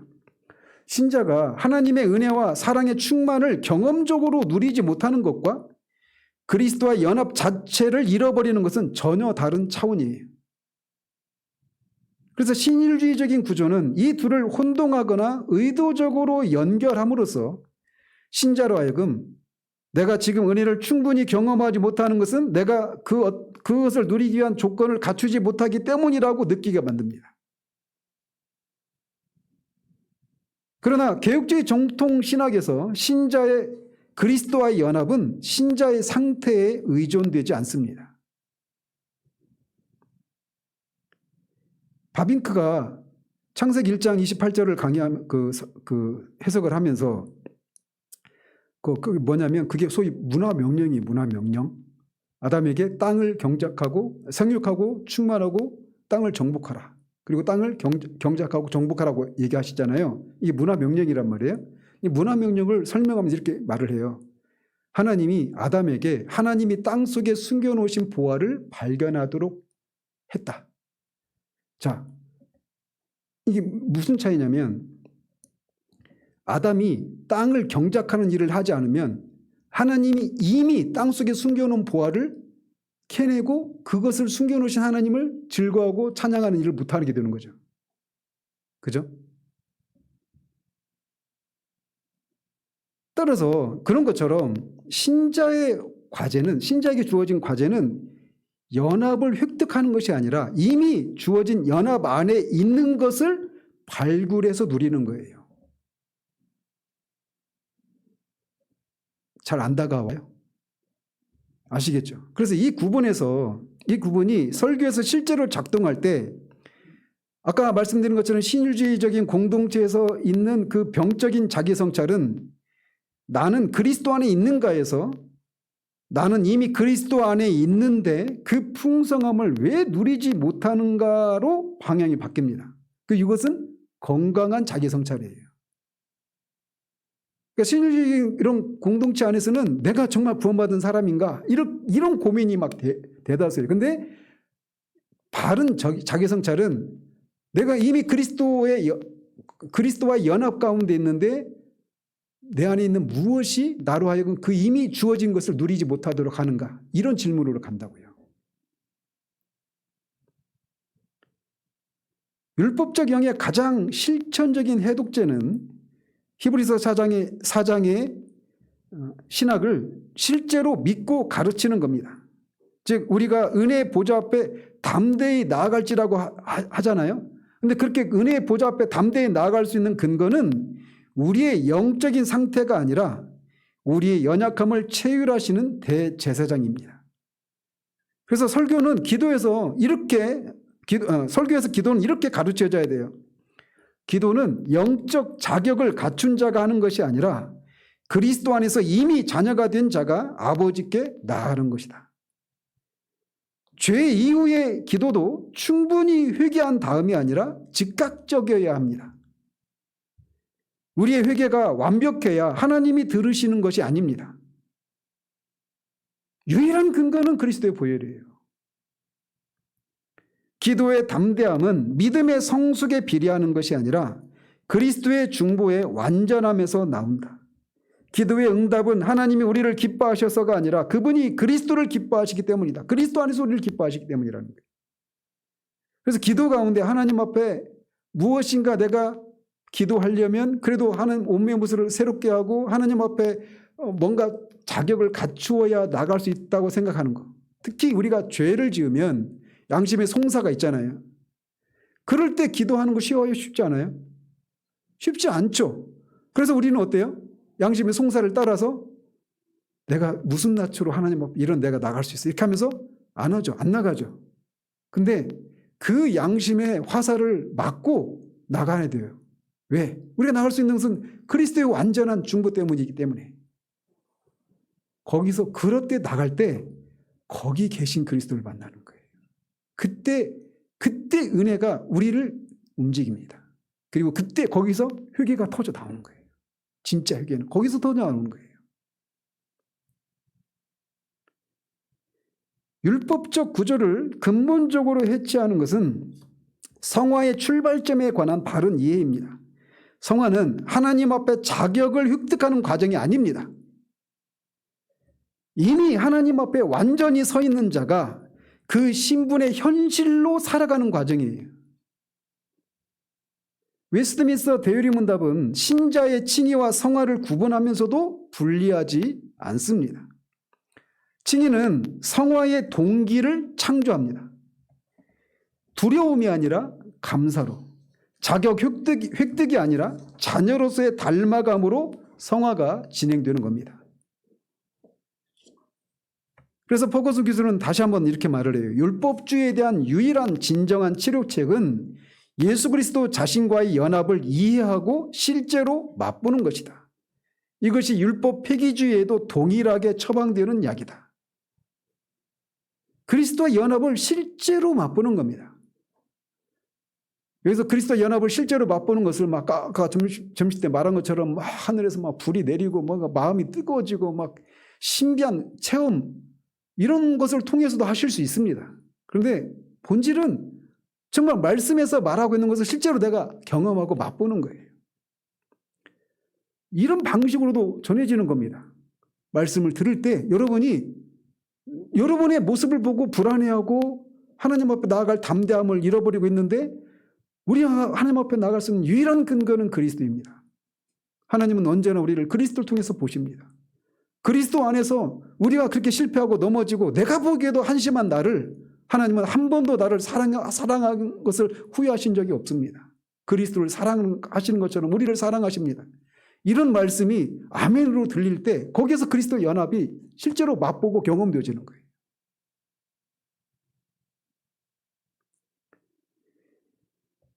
율법적 영이 공동체 안에서 작동되는 방식 중 하나는 가서 이제 여러분 큰일 났어요. 이제 시간의 제약 안 받고 합니다. 율법적 영이 공동체 안에서 작동하는 방식 중 하나는 복음의 기쁨과 자유가 원칙적으로는 모든 신자에게 열려 있다고 말하면서도 실제로는 암묵적으로는 어떤 수준에 도달한 사람에게 가능한 것으로 암묵적으로 제시되는 겁니다. 근데 이게 전달을 바르게 해도 받는 회중도 똑같이 율법주의적으로 해석을 해요. 루터가 그런 얘기 했다고 그러잖아요. 나는 날마다 매일 아침 율법주의자로 태어난다. 율법주의자로 새롭게 태어난다. 그래서 나는 날마다 복음을 들어야 된다. 칼빈도 우리는 복음을 듣고 돌아서서는 율법주의로 생각하고 행동한다. 그게 인간이에요.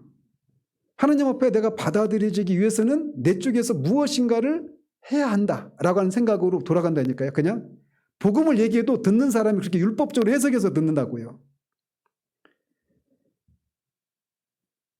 그런데 어쨌든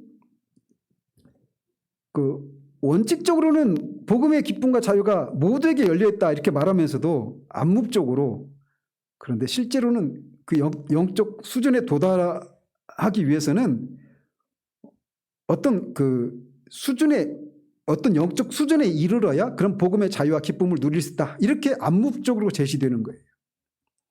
그래서 설교자의 눈에 아직 미성숙하거나 신앙이 없거나 오랜 세월 교회를 다녀도 변화가 없거나 죄를 짓고 실패하거나 신앙 지식이 체계화되지 않은 사람을 대하는 설교자의 미묘한 응대는 고스란히 다른 지체들에게 무언의 설교로 작동이 됩니다. 그러니까 우리도 모르게 목회자가 사람을 대하는 이 평가하는 이런 것들이 그 사람을 대할 때 그런 게 나타나잖아요. 그죠? 사람은 영이기 때문에 저 사람이 나를 무시한다. 나를 깜본다. 나를 존중한다. 이게 그냥 다 느껴지는 겁니다. 아무리 막 겉으로 웃고 자상한 말을 해도 영이 사람에게 흘러나오는 거예요. 이 표현이 참 조심스러운 표현이기도 하지만 어쨌든 그런 게 느껴진단 말이에요. 그냥 직감적으로. 그래서 설교자가 아까 말씀드린 그런 사람들을 대하는 이런 것들이 암묵적으로 다른 지체들에게도 공유가 돼요. 이 전염병처럼. 그래서 선포되는 복음은 누구나 그리스도 안에 있는 모든 신자는 복음의 기쁨과 자유를 누릴 수 있다라고 무조건적으로 선포하고 있는데 적용된 복음은 조건적인 이런 역설이 존재할 수 있는 거예요. 말은 내가 이렇게 하지만 진짜 그걸 누리려면 그래도 기도해야지. 그래도 예배 제대로 드려야지. 그래도 헌신해야지. 이게 깔리는 거예요. 그러니까 그렇지 않으니까 그따위로 사는 거야. 그렇지 않으니까 그것밖에 못 사는 거야. 이게 있는 겁니다. 그렇지 않은 사람을 대하는 그 미묘한 응대에서 나오는 눈빛, 말투 이런 것들 속에서 그런 것이 그냥 공유되는 거예요. 근데 그게 한두 사람이 아니라 공동체 전체로 그게 통용되고 있단 말이에요. 이것을 가장 선명하게 드러내는 것이 출애굽 과정에 있었던 두 장면입니다. 먼저는 그러니까 누구든지라고 한 이 신학, 이게 요구된단 말이에요. 첫 번째는 뭐냐면 6월절 어린 양의 피입니다. 출애굽기 12장에. 잘 아시다시피 6월절 밤에 죽음의 사자가 어린 양의 피가 발라진 집을 넘어갔죠. 그래서 6월 한다고 하는 거예요. 패스오버. 근데 그 집안에 있는 사람의 도덕적인 상태나 영적인 수준이나 그날의 마음 자세를 묻지 않았죠. 그죠? 그 어린 양의 피가 발려져 있는 사람이 살인자든 강도든 가늠한 사람이든 사기꾼이든 누구든지 막론하지 않고 그야말로 누구든지예요. 그 사람은 다 넘어갔어요. 누구든지가 뭘 의미하는지 아시겠어요? 근데 우리는 얼마나 자격을 갖춰야 된다, 조건을 갖춰야 된다 이 생각으로 돌아가요. 그 집안에 있는 사람이 아무리 악한 사람이어도 이방인이어도 방금 전까지 원망하고 있었어도 어린 양의 피 아래에 있으면 구원받았습니다. 이게 복음의 무조건성이에요. 그리스도의 보혈 아래 있는 자에게 하나님의 은혜와 기쁨의 삶은 그 사람의 상태와 무관하게 열려 있습니다. 누구든지 주의 이름을 부르는 자는 구원을 받으리라 라고 한 이 선언은 도덕적인 준비를 전제하지 않아요. 또 하나의 사건이 있는데 어떤 사건일까요? 만나 사건이에요. 만나. 출애굽기 16장에 나오죠. 만나는 이스라엘이 광야에서 하나님을 원망한 직후에 주어졌습니다. 이거 얼마나 은혜가 뭔지 아시겠어요? 아무도 만나를 받을 자격이 없었어요. 원망에 대한 응답으로 하나님이 양식을 내려주신 겁니다. 우리도 마찬가지예요. 이 만나가 상징하는 참된 하늘에서 온 양식이신 예수님을 우리가 원수 되었을 때 하나님을 대적했던 우리에게 주시잖아요. 이 은혜라고요. 이게 은혜라고요. 이게. 그래서 만나를 주러 나가는 사람들에게 요구된 것은 단 한 가지였습니다. 뭐였을까요? 나가는 거예요. 나가서 죽는 거예요. 방금 전까지 어떤 삶을 살았든지 어떤 마음 상태인지를 묻지 않았습니다. 나가기만 하면 그야말로 누구든지 거둘 수 있었어요. 이 장면은 은혜의 방편에 관한 가장 직관적인 그림입니다. 그죠? 우리는 기도를 열심히 해야 되고 성경도 열심히 읽어야 되고 진지하게 읽어야 되고 꾸준히 읽어야 되고 오래 기도해야 되고 이게 있죠. 그러니까 하나님 앞에 나아가는 은혜 수단, 말씀과 기도와 성례와 이 성도의 교통함 이런 것들이 그것 속에서 은혜를 누리기 위해서는 내 쪽에서 무엇인가 준비되어야 된다. 이 생각이 우리가 그냥 가르쳐주지 않아도 그렇게 작동한다고. 히람이도 그냥 율법주의자로 태어난다니까요. 뭐 잘못하면 그냥 알아요. 자기가 내가 눈치 본다니까. 그렇죠? 누가 가르쳐주지도 않아도 그렇게 태어나요. 인간이. 그래서 말씀, 기도, 예배, 성례 이런 것들은 영적으로 준비된 자에게 주어지는 보상이 아니라 연약하고 원망하는 자에게도 열린 초대입니다. 제가 이거를 전에 청년 때 다니던 열린교회에서 제가 직장을 다니면서도 새벽 기도하고 이제 정말 열심히 살았어요. 막 아침에 새벽 기도 갔다가 1시간 정도 기도하고 출근하고 이제 직장 열심히 막 땀이 나도록 열심히 수고하고 또 와서 저녁에 설교 기도하고 아침 저녁으로 기도하고 성경 읽고 막 어쨌든 주님을 위한 삶을 막 살려고 열심을 내고 그렇게 살았어요. 그 구역장으로서 한 주간 막 구역원들한테 전화 신방도 하고 또 그 구역 모임을 위한 준비를 하면서 막 그 관련된 책들도 막 읽고 막 제가 먼저 은혜가 있어야 되니까 그렇게 하고 한 주간 그래도 열심히 살았다 하고 교회 갔는데 은혜가 없어. 근데 어떤 때는 이 한 주 완전히 그냥 막 살다가 왔다 이런 생각이 있어요. 은혜를 받을 기대를 안 하죠. 근데 반대로 은혜가 임하는 경우를 봐요.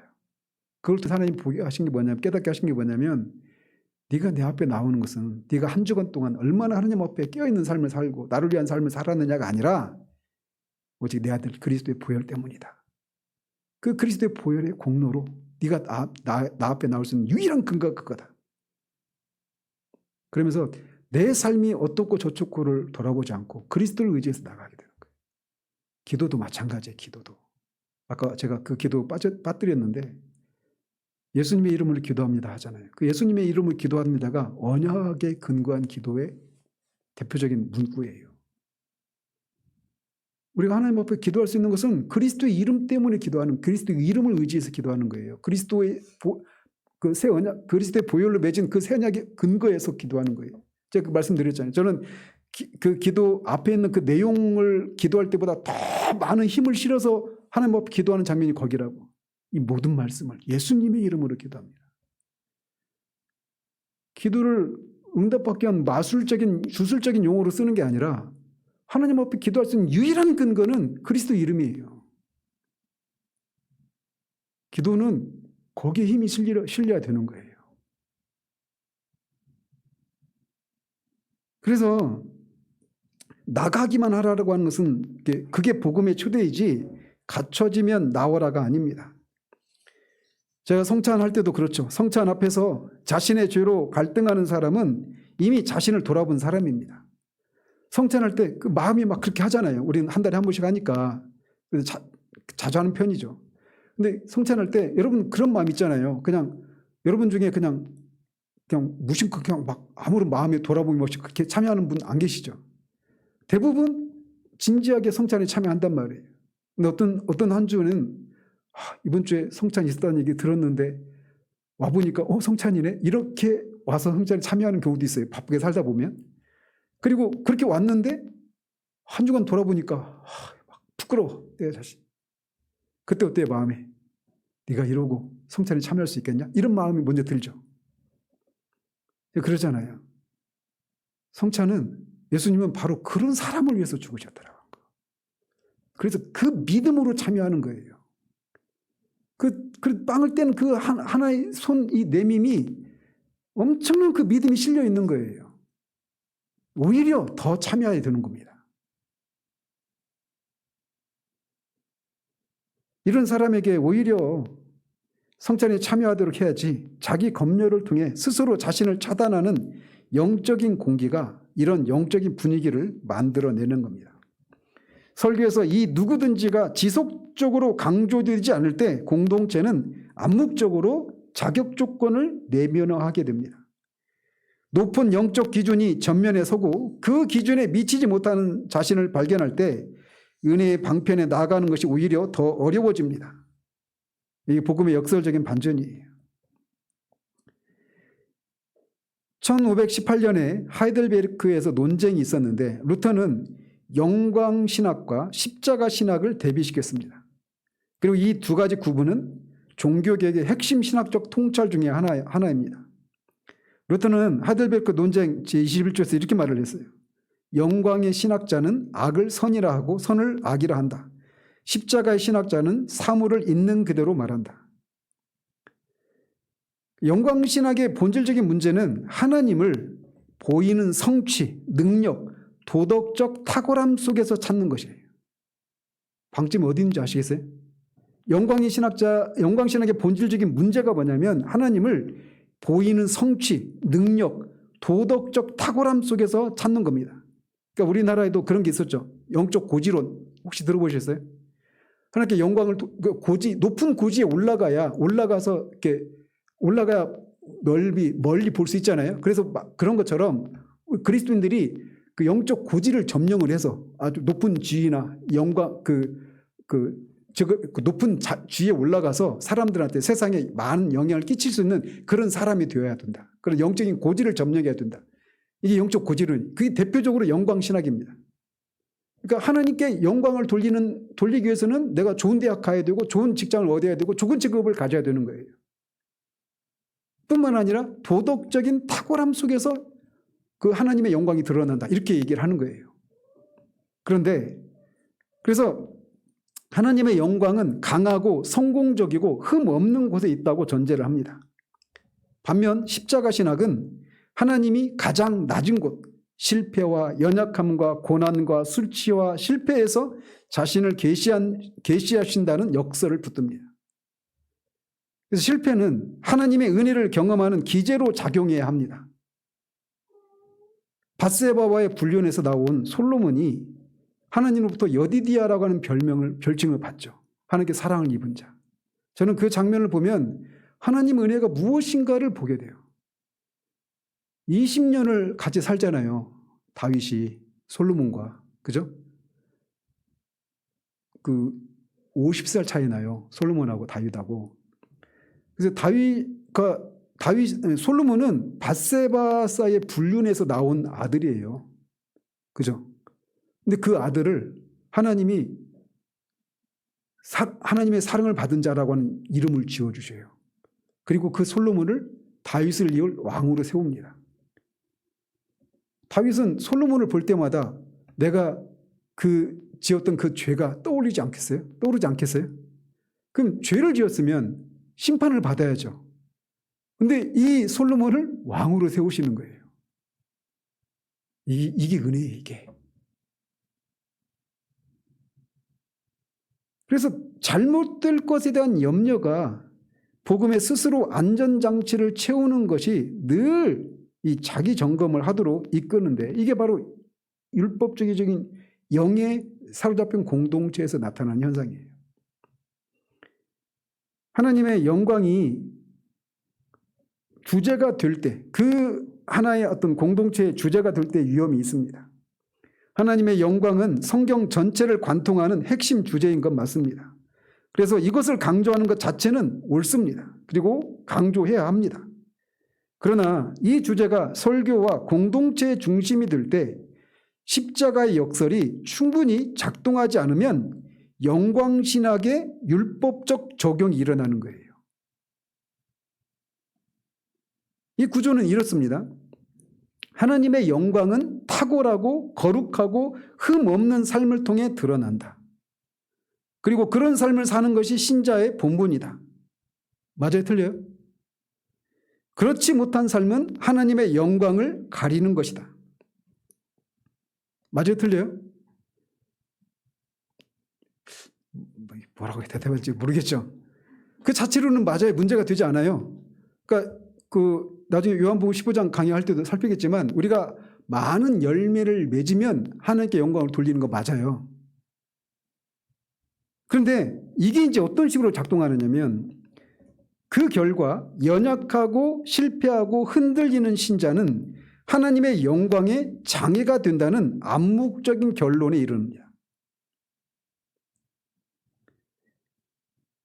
그래서 하나님의 영광을 위한 삶에 실패한 자를 어떻게 대하는가를 보셔야 되는 거예요. 그래서 이런 구조 안에서 연약함은 극복해야 할 문제가 되고 고난은 신앙의 수준을 검증하는 시험대가 되고 흔들리는 사람은 공동체에서 눈치를 받게 됩니다. 멸시와 냉소는 이런 구조의 자연스러운 산물인 거예요. 우리가 도덕적으로 탁월하고 많은 열매를 맺어야 하나님께 영광을 돌려드린다. 이게 이렇게 신율주의적으로 작동을 하면 그렇지 못한 사람들은 위축되고 그런 사람을 보면서 교회가 냉소적이고 경멸하는 눈초리로 보는 게 당연한 거예요. 근데 그 하나하나는 맞잖아요. 근데 이게 어떤 구조로 작동하느냐가 이렇게 이상한 모습을 나타나게 된다는 거예요. 이런 병리가 가장 잔인하게 드러나는 것이 고난을 받는 현장입니다. 고난은 본래 공동체가 함께 울고 짊어지는 것입니다. 바울은 우는 자들과 함께 울라고 로마서에서 말을 했어요. 여러분 욥기 읽으셨지만 욥의 세 친구가 처음 7일 동안은 아무 말 없이 함께 앉아 있었죠. 왜냐하면 무슨 말로 위로를 해야 될지 모르겠으니까 그냥 그렇게 있었던 겁니다. 그런데 욥이 자신의 모습을 인해서 하나님 앞에 원망을 쏟아내고 억울하다고 하나님 앞에 호소하기 시작하니까 이제 친구들이 막 얘기를 하는 거죠. 한국교회에서 많이 오용하고 있는 구절이죠. 빌다시 했던 말. 내 처음은 미약했으나 나중은 창대하리라. 우리 격 예배 드릴 때 가서 그 현판 걸어주죠. 근데 그게 어떤 문맥에서 나온지 아십니까? 네가 지금 처음은 아니죠. 지금 나이가 많은 때니까. 그러니까 처음에는 미약했지만 나중은 창대하는 것이 하나님 나라의 법칙인데 네가 이 나중이 되어서 이게 늙어서 이렇게 미약해졌으니 우리가 알지 못하는 어떤 숨겨진 죄가 너 안에 있기 때문에 하나님부터 이런 벌을 받은 거야. 라고 하면서 말한 게 내 처음은 미약했으나 나중은 창대하리라는 말씀이에요. 근데 그걸 우리는 이제 창대하리라 거기에 꽂혀가지고 대박 나라고 현판을 쳐서 갖다 걸어주죠. 그 내면에 있는 그 신학적인 함의를 살펴보면 어떻게 보면 굉장히 신랄한 그런 말이란 말이에요. 근데 고난당하는 그 현실이 여러분은 한번 보십시오. 하나님의 영광을 위한 삶은 내가 도덕적으로 흠이 없고 성화 열매를 많이 맺히는 삶이에요. 그러면 그렇지 못하면 하나님의 영광에 장애가 되는 삶을 살고 있는 거잖아요. 그죠? 그런 논리라면 그렇게 되잖아요. 그죠? 자, 그래서 이걸 염두에 두고 어떤 사람이 고난을 겪습니다. 근데 고난을 겪을 때 그 사람이 그 고난 앞에서 울고 불고 막 생떼를 부리고 하나님 앞에 왜 나한테 이런 일이 일어나게 했는지 내가 나한테 어떻게 이럴 수 있으신지 하면서 막 울고 불고 막 합니다. 자, 그게 하나님의 영광을 돌리는 거예요? 아니면 그 속에서도 평안을 잃어버리지 않고 기뻐하고 감사하고 이렇게 사는 것이 하나님의 영광을 돌리는 것입니까? 전자입니까? 후자입니까? 후자죠. 그죠? 그래서 그런 공동체에서 누군가가 고난을 겪으면 어떤 일이 벌어지는지 한번 보십시다. 하나님의 영광을 위한 삶이 공동체의 지배적인 기준이 될 때 고난당한 사람은 그 사람이 이미 겪고 있는 고통 위에 또 다른 무게를 짊어지게 됩니다. 나는 지금 이 고난 속에서 하나님의 영광을 드러내고 있는가? 공동체는 그 사람이 얼마나 흔들리지 않고 감사하는지를 지켜보는 관객이 됩니다. 고난당한 사람은 하나님의 영광 드라마의 배우가 되고 공동체는 그 연기를 평가하는 심사위원이 됩니다. 하나님이 욥의 친구들을 책망하신 것이 바로 이거예요. 그들은 욥의 고난을 신학적으로 해석하고 평가했습니다. 그래서 그들의 평가 하나하나만 가지고 보면 틀리지 않아요. 그런데 하나님은 너희가 나를 가리켜 말한 것이 내 종 욥의 말같이 옳지 못함이라고 판단하십니다. 신학적으로는 정확한 말이 고난당한 사람에게 가해지는 폭력이 될 수 있는 겁니다.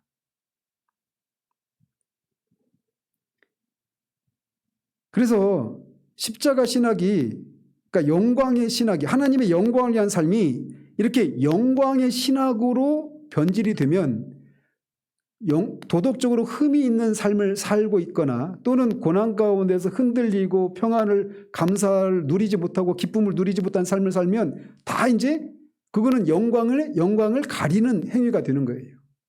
그럼 그 안에서 뭐가 상실될까요? 인간이 상실되는 거예요. 인간이 상실되는 겁니다. 하나님의 영광이라고 하는 이 태제에 인간은 그냥 그 목적을 이루어 드리기 위한 배우로서의 삶을 살게 되는 겁니다.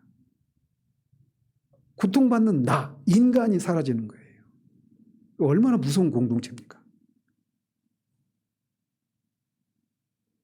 그런데 십자가 신학이 이 구조 안에서 충분히 작동하면 어떻게 달라질까요?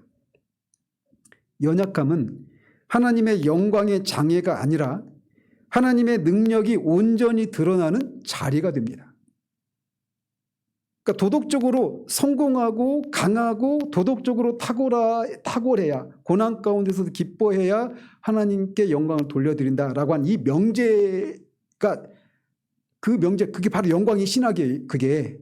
근데 그게 아니라 그런 경우에는 연약함은 하나님의 영광을 가리는 거예요. 좋은 대학에 못 가면 하나님의 영광을 가리는 것이 되고 좋은 직업을 가지지 못하게 되면 하나님의 영광을 가리는 거예요. 실업을 하면 하나님의 영광을 가리는 거예요. 그렇잖아요. 이 영광의 신학에 의하면. 근데 이게 십자가 신학이 그 구조 안에서 작동하면 뭐가 달라지냐면, 연약함은 영광의 신학이 생각하는 것처럼 하나님의 영광의 장애가 아니라 하나님의 능력이 온전히 드러나는 자리가 됩니다. 내 능력이 약한 데서 온전하여 짐이니라. 고난받는 사람은 검증받는 것이 아니라 품어져야 합니다. 공동체는 관객이 아니라 짐을 함께 지는 자들이 됩니다. 흔들리고 의심하고 울부짖는 것은 신앙의 실패가 아닙니다. 만약 그렇게 평가한다면 시편의 수많은 탄식 시편들, 욥의 절규, 예레미야의 눈물이 성경 안에 있을 수가 없는 거예요. 자신의 영적인 실상을 들키지 않으려고 긴장하는 공동체는 지금 이런 영에 사로잡혀 있는 겁니다. 하나님의 영광은 완벽한 삶을 통해서만 드러나는 것이 아니라 깨어진 질그릇 안에 담긴 보배를 통해 드러나는 겁니다. 웨스트민스터 쇠렴다 제1문답은 하나님을 영화롭게 하고 영원토록 그를 즐거워하는 것을 인간의 제일된 목적으로 제시합니다. 여기서 우리가 주의해야 될 것은 하나님을 영화롭게 하는 것과 하나님을 즐거워하는 것은 분리되지 않는 거예요. 즐거움이 빠진 영화롭게 함은 인간을 도구로 만듭니다. 하나님의 영광을 위한다는 이름 아래 정작 인간다움, 연약함, 눈물, 웃음이 사라지고 하나님 앞에서나 사람들 앞에서 자신의 진면목이 들뜰 것에 대한 두려움 때문에 긴장을 유지해야 하고 기도나 교제 가운데 자기 검열을 해야만 하는 공동체는 하나님이 원하시는 공동체가 아닙니다. 제대 교부 이레나이스는 이렇게 말을 했어요. 하나님의 영광은 살아있는 인간이다. 그러나 인간의 생명은 하나님을 봅니다. 무슨 말이냐? 하나님은 인간성을 제거함으로써 영광을 받으시는 것이 아니라 인간이 충만하게 살아있음으로써 영광을 받으신다는 겁니다. 그리고 인간이 충만하게 살아있다는 것은 하나님을 보는 것, 즉 하나님과의 살아있는 관계 안에 있는 것이라고 말을 했어요. 그래서 인간이 참된 인간이 된다라고 하는 것은 도덕적으로 탁월하다라고 하는 측면만 있는 것이 아니라 아플 때 아파하고 슬플 때 슬퍼하고 기쁠 때 기뻐할 수 있는, 이게 있는 거예요. 이게 예수님도 오시지 않습니까? 신율주의적인 공동체가 하나님의 영광을 위해 살아야 한다는 명제는 있지만 하나님을 봄으로부터 오는 생명이 없습니다. 그러니 살아있는 인간이 사라지고 긴장하고 자기 검열하는 인간만 남습니다. 역설적으로 하나님의 영광을 위한다고 하면서 정작 하나님의 영광인 살아있는 인간을 죽이고 있는 거예요. 그래서 무서운 겁니다. 그런데 전달되어지는 메시지들은 다 정통이에요. 이게 얼마나 슬픈 일입니까?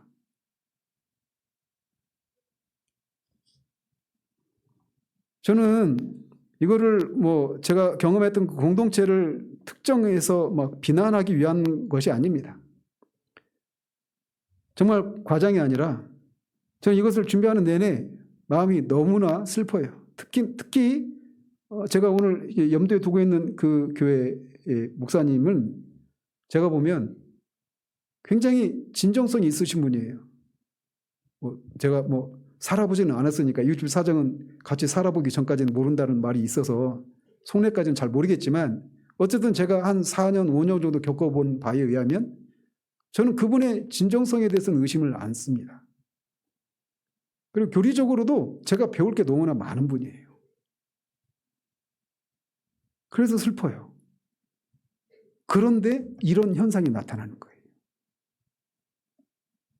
설교자의 교리도 매우 탁월하고 하나님을 향한 진심도 의심하지 않습니다. 그런데 문제는 바로 설교자의 율법주의적인 영이 문제입니다.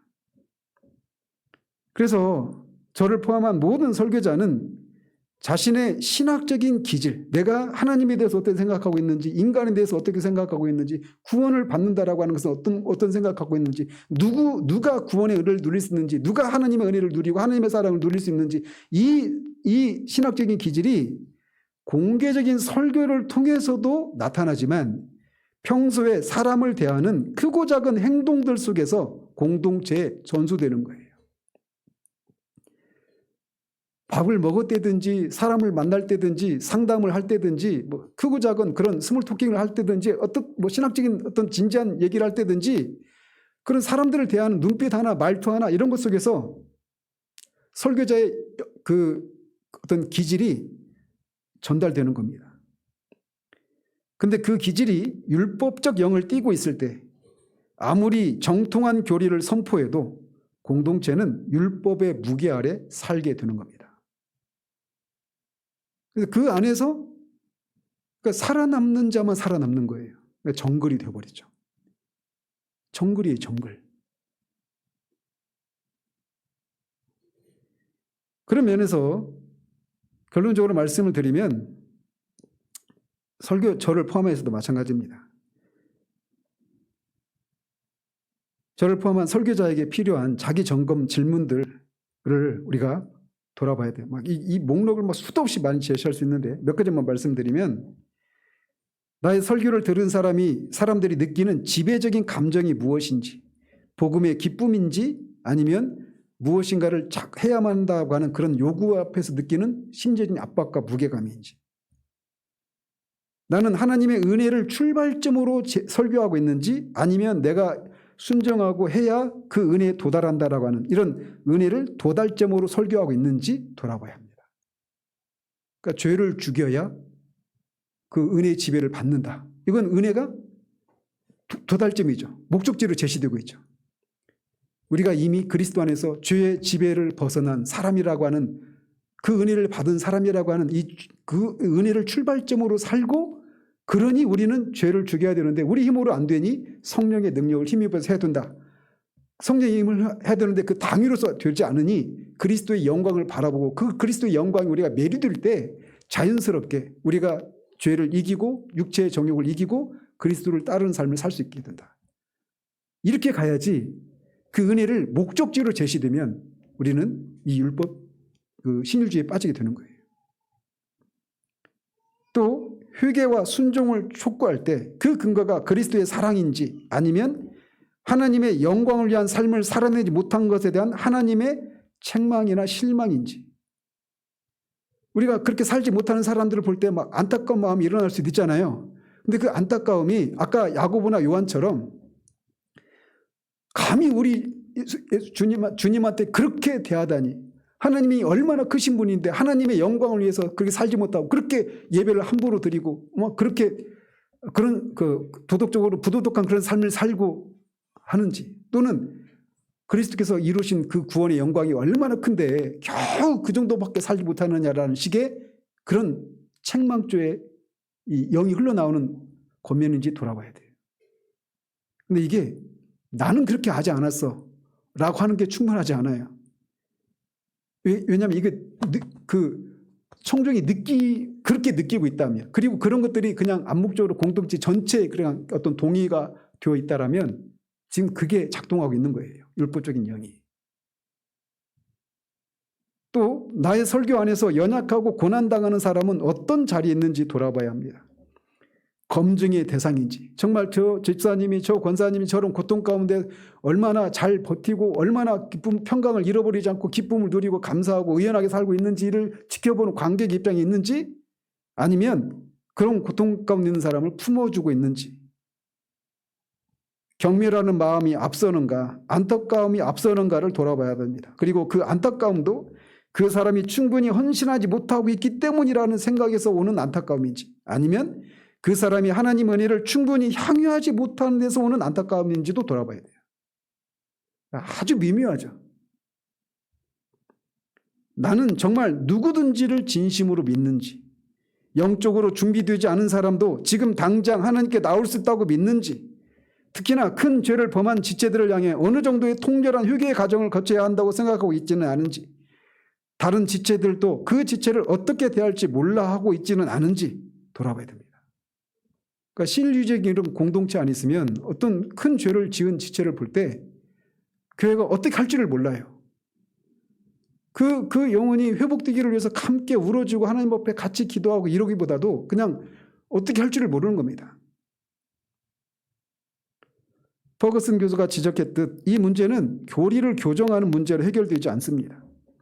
설교자 자신이 복음을 실제로 맛보고 하나님 앞에서 그리스도의 의 안에 서 있는 자유를 경험할 때 그 자유가 설교를 통해 공동체에 흘러갑니다.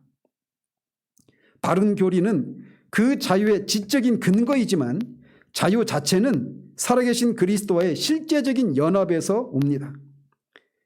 교리가 바른 설교자에게도 이 질문은 유효합니다. 나는 내가 선포하는 복음 안에서 실제로 살고 있는가? 로이드 존스는 설교자에게 설교자의 그 설교는 설교자의 제1차 그 설교자가 자는 설교의 제1차 수혜자는 설교자 자신이어야 한다. 이런 얘기를 해요.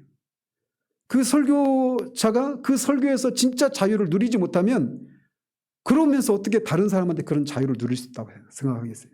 하나님의 영광을 위해 살아야 된다라고 하는 이 대의 명분 안에서 그렇게 살지 못하고 있는, 충분히 살아내지 못하고 있는 나를 인해서 하나님 앞에서 끊임없이 어떤 자유함보다도 거기에 미치지 못하는 그런 자신의 모습을 한탄해하고 또 그렇게 살지 못하는 사람들을 향해서 냉소 내지는 어떤 뭐 경멸 막 이런 그런 거, 그리고 사람들을 향해 끊임없이 그리스도 안에서 그런 자유함을 누리는 쪽으로가 아니라 그거를 누리기 위해서는 암묵적으로 무엇인가 어떤 채비를 가져야 된다고 생각하거나 또는 그렇지 못한 사람들은 그 무엇인가를 하지 않았기 때문이라고 하는 이런 생각들을 가진 채 그렇게 그들을 경멸하고 냉소적으로 대하고 있다라면 지금 율법적인 영이 작동하고 있다는 불행한 신호인 거예요. 그래서 이 오늘 말씀드린 이것도 결국은 내가 하나님 앞에 어떻게 하느냐가 하나님으로부터 어떤 자유와 기쁨을 누리는 조건을 제시하기 있기 때문에 신일주의라고 이렇게 분류를 하는 거예요. 그런데 교리적인 문제가 아니라 바른 교리를 전해도 그 설교자의 영이 율법적인 영으로 작동할 때 그런 일이 일어난다. 이런 면에서 이것을 분별하기가 쉽지가 않습니다. 바른 얘기를 하니까. 근데 왜 힘들어하고 자꾸 사람이 떠나가고 거기에서 있는 사람들이 생기를 잃어버리는 이런 것들이 계속되면 돌아봐야 되는데 이게 설교자에게 쉽지가 않아요. 왜? 내가 전하는 이 모든 것을 다 깡그리 부정해야 되는 그런 위험 앞에 서는 것이기 때문에 쉽지가 않죠. 하나님 은혜가 필요한 일이죠.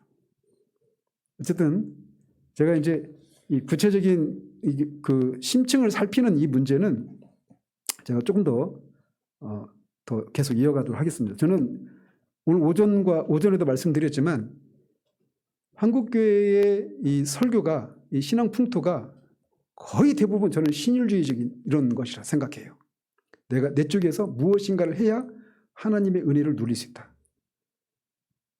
내 쪽에서 무엇인가를 해야 된다고 할 때 그 무엇인가라고 하는 것이 뭐 거룩함을 이루는 것인지 하나님의 영광을 위한 삶인지 또 죄를 죽이는 것인지 그 뭘 붙이든 간에 그 은혜를 누리는 조건으로 제시가 될 때 복음이 그거 다 신율주의인 거예요.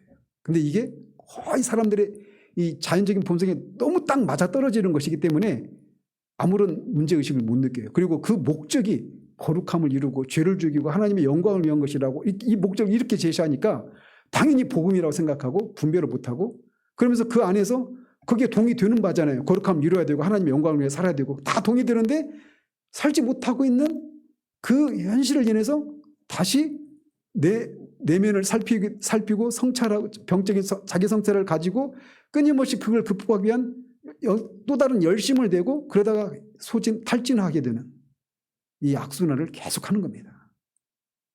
근데 우리 인생이 한 번밖에 없잖아요. 한 번밖에 주어지지 않은 이 삶 가운데서 그리스도를 통해서 우리에게 주신 그 구원의 영광을 만끽하며 살기에도 우리 인생은 짧은데 그런 가르침 안에서 그런 분위기 속에서 수십 년을 지내다가 구원의 감격을 처음에는 있었는데 그게 점점 잃어버려지고 계속해서 하나님 앞에 나아갈 자유함과 담대함은 사라지고 내가 무엇인가를 해야 되는데 하지 못했기 때문에 오늘 내가 이렇게 영적으로 침체되고 메마른 삶을 산다라고 하는 이 생각을 가지고 계속 뒤에 두고 온 삶을 회상하면서 그렇게 추억만 먹고 사는 그렇게 사는 모습이 얼마나 하나님의 마음에 아픔을 드리는 것입니까? 복음을 증거한다라는 것이 그렇게 쉽지 않아요. 만만치 않습니다. 설교자도 율법주의자로 태어나고 청중도 율법주의자로 태어나요. 복음을 전해도 율법주의적으로 재해석해서 듣고, 복음을 증거하는 사람도 이 율법적인 영이 작동하기도 하고, 또는 율법적인 아예 가르침을, 신율주의적인 그런 가르침을 전하기도 하고, 근데 그거를 캐치하지 못한 채 인생의 소중한 시간들을 그렇게 이미 얻은 그 구원을 충분히 누리지 못한 채 살아가는 거, 이게 저한테는 큰 슬픔이에요. 그래서 제가 하나님 저한테 주신 마음이 이 문제를 이 체계화해야 될 그런 책무가 저한테 막 주어진 것 같아요. 그래서 제가 여러분들은 지금 현재적으로 여러분이 이런 상황 가운데 있는 건 아니지만 이 복음을 바르게 세우는 이런 작업들을 누군가는 해야 된다는 생각들을 가지고 제가 이 일을 좀 더 하려고 합니다. 지금 한 10번 정도 구상을 잡아놨어요. 견디시길 바랍니다. 다음 주에는 짧습니다. 기도하겠습니다. 하나님 아버지, 정말 우리가 얼마나 복음을 율법주의적으로 해석을 하거나 복음을 바르게 전하면서도 심지어는 율법주의적인 그런 영에 사로잡혀 복음을 율법화 시켜버리는 그런 슬픈 현실을 살아내는 경우도 얼마나 허다한지요. 하나님, 우리에게 이 어두운 시대 가운데 정말 복음이 무엇인지, 복음을 바르게 전하는 것이 무엇인지를 아는 사람들을 세워주셔서 정말 어느 곳에서라도 복음을 듣고 복음을 알므로 자유함을 누리는 그 삶이 교회들 가운데 새롭게 회복되어질 수 있도록 도와주셔서 교회를 통해 하나님이 받으셔야 될 존귀와 영광을 받으시기를 소원합니다. 예수 그리스도 이름으로 기도합니다. 아멘.